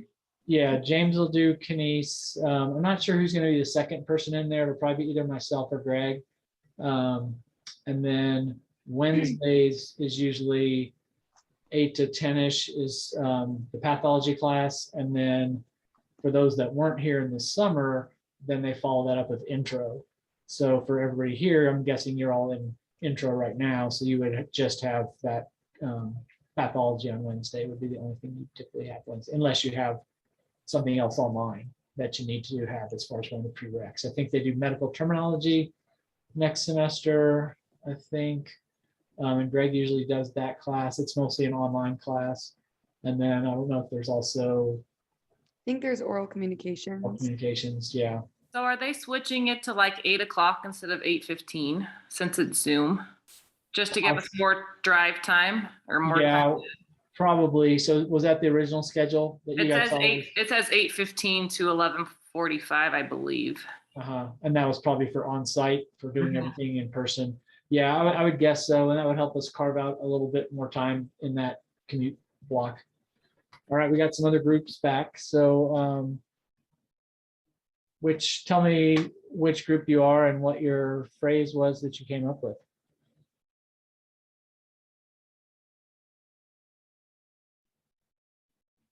Add it to my list. I guess I can share our group. Okay. Group 4.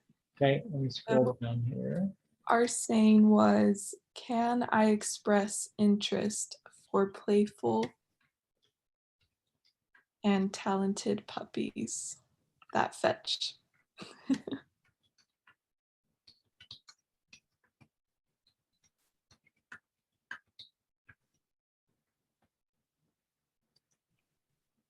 Playful. So is that it? Can you see what I put in? Yeah.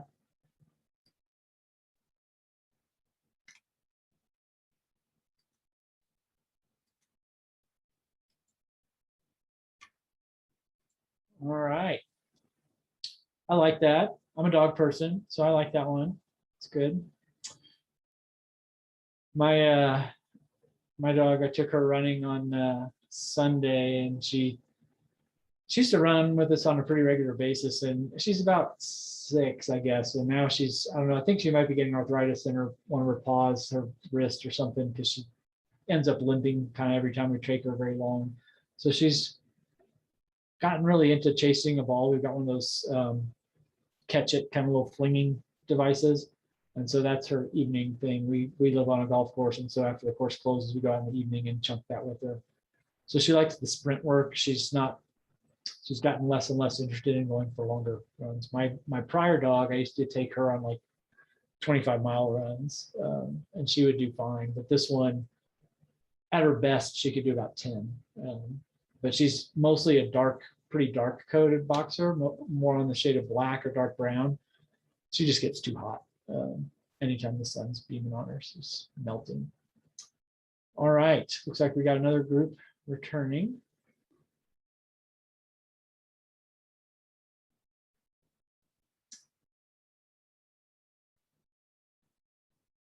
All right, so our group that's just popping back into the room, tell me about your which group you are and what your phrase is that you came up with.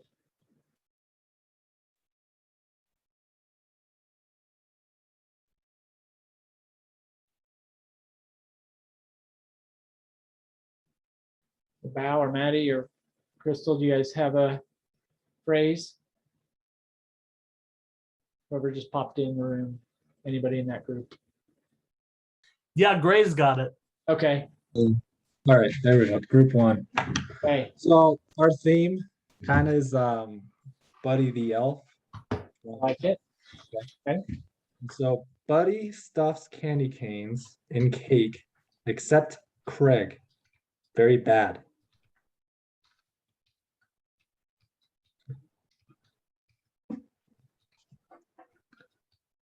Yep, that's the one. He stuffs candy cane and cakes, except me. I feel bad. I don't really, candy canes, you know, it's kind of like, yeah. So that is kind of accurate. I don't really eat candy canes very much, but they're like crushed up. My mom would make this chocolate peppermint pie kind of thing. That had like a whipped cream with like crushed up peppermint or candy canes on it. So that was pretty good, but just to eat a candy cane by itself, yeah, I don't really do that. They're good for hanging on trees.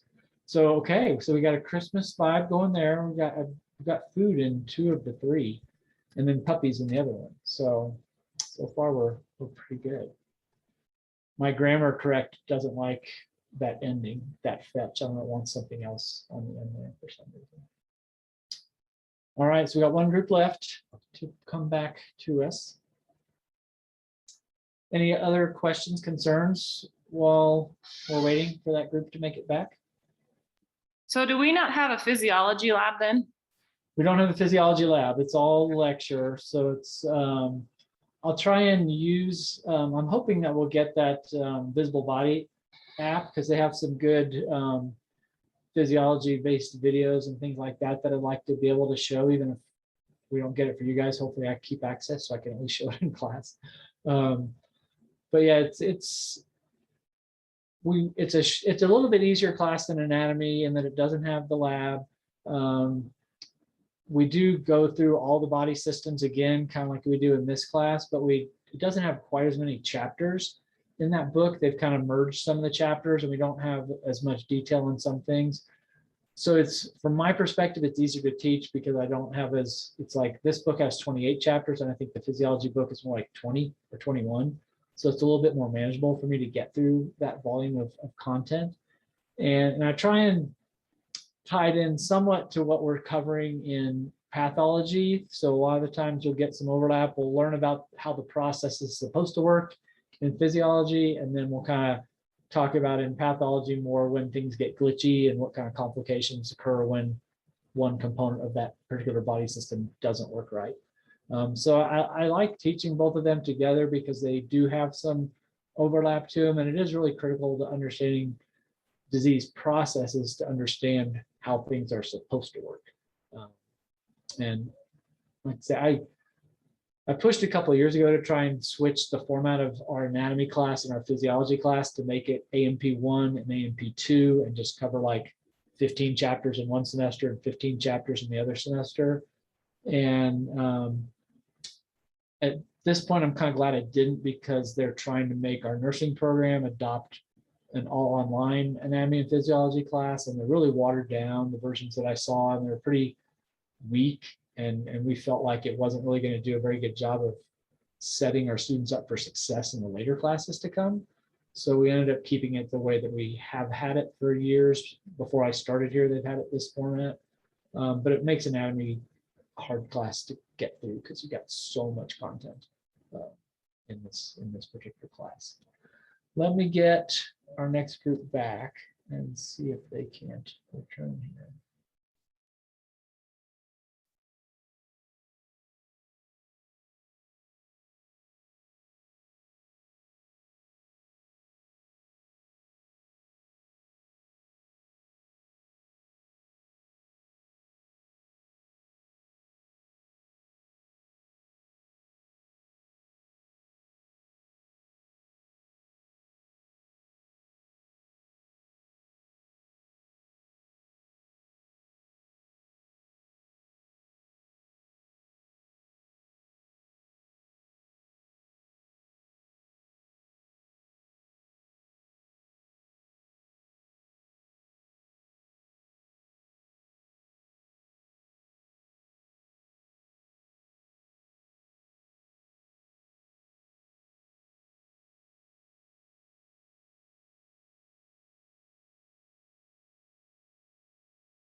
Let Crystal back in.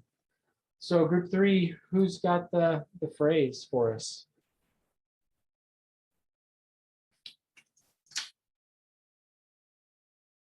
Nobody wants to take one. Did you say group 3? Group 3, upper extremity. So we said big trees shake little, oh wait, big trees shake all baby ravens upside down.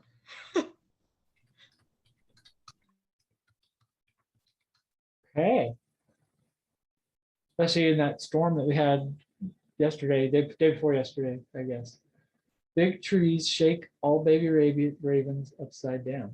Okay.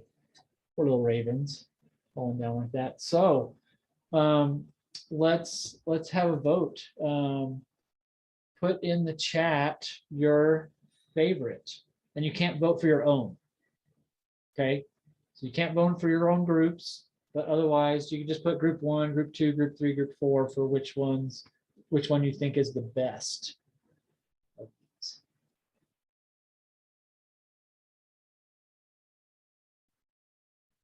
If there's a tie, I'll be the tiebreaker. If there's not a tie, I'm gonna let everybody else figure this out.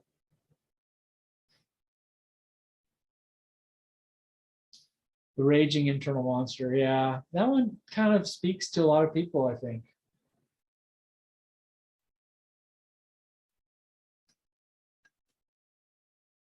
All right, so let's see.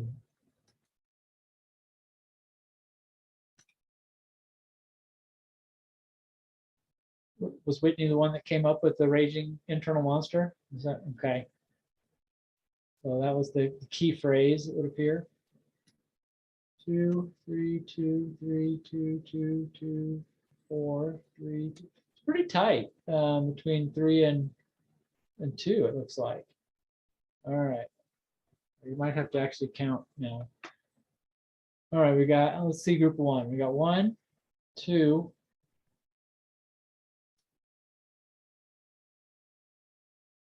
So we got 2 for group 1.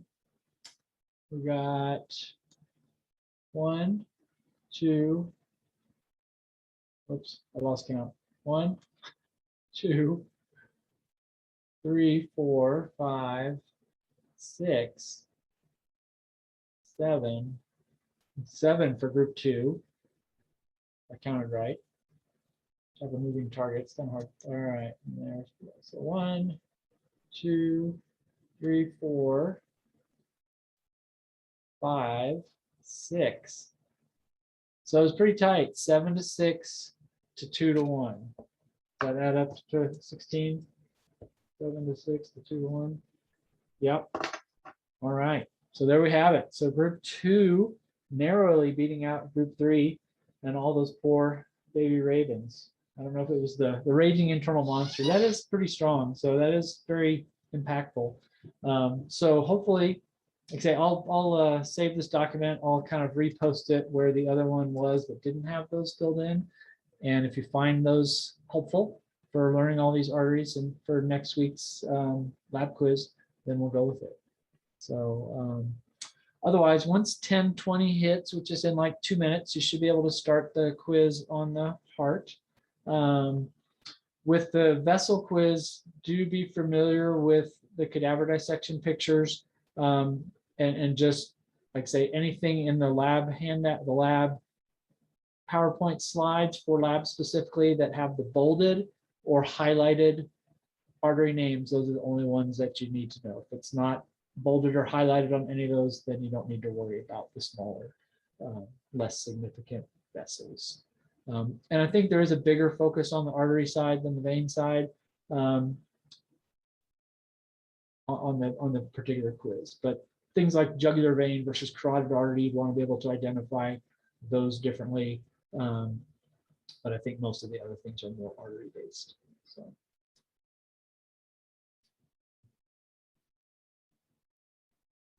we have like 4 chapters left to cover in the next week and a half or so. So we're going to be moving through a lot of content next week, but we will make it fairly superficial, not diving deep with that. So we'll get through it.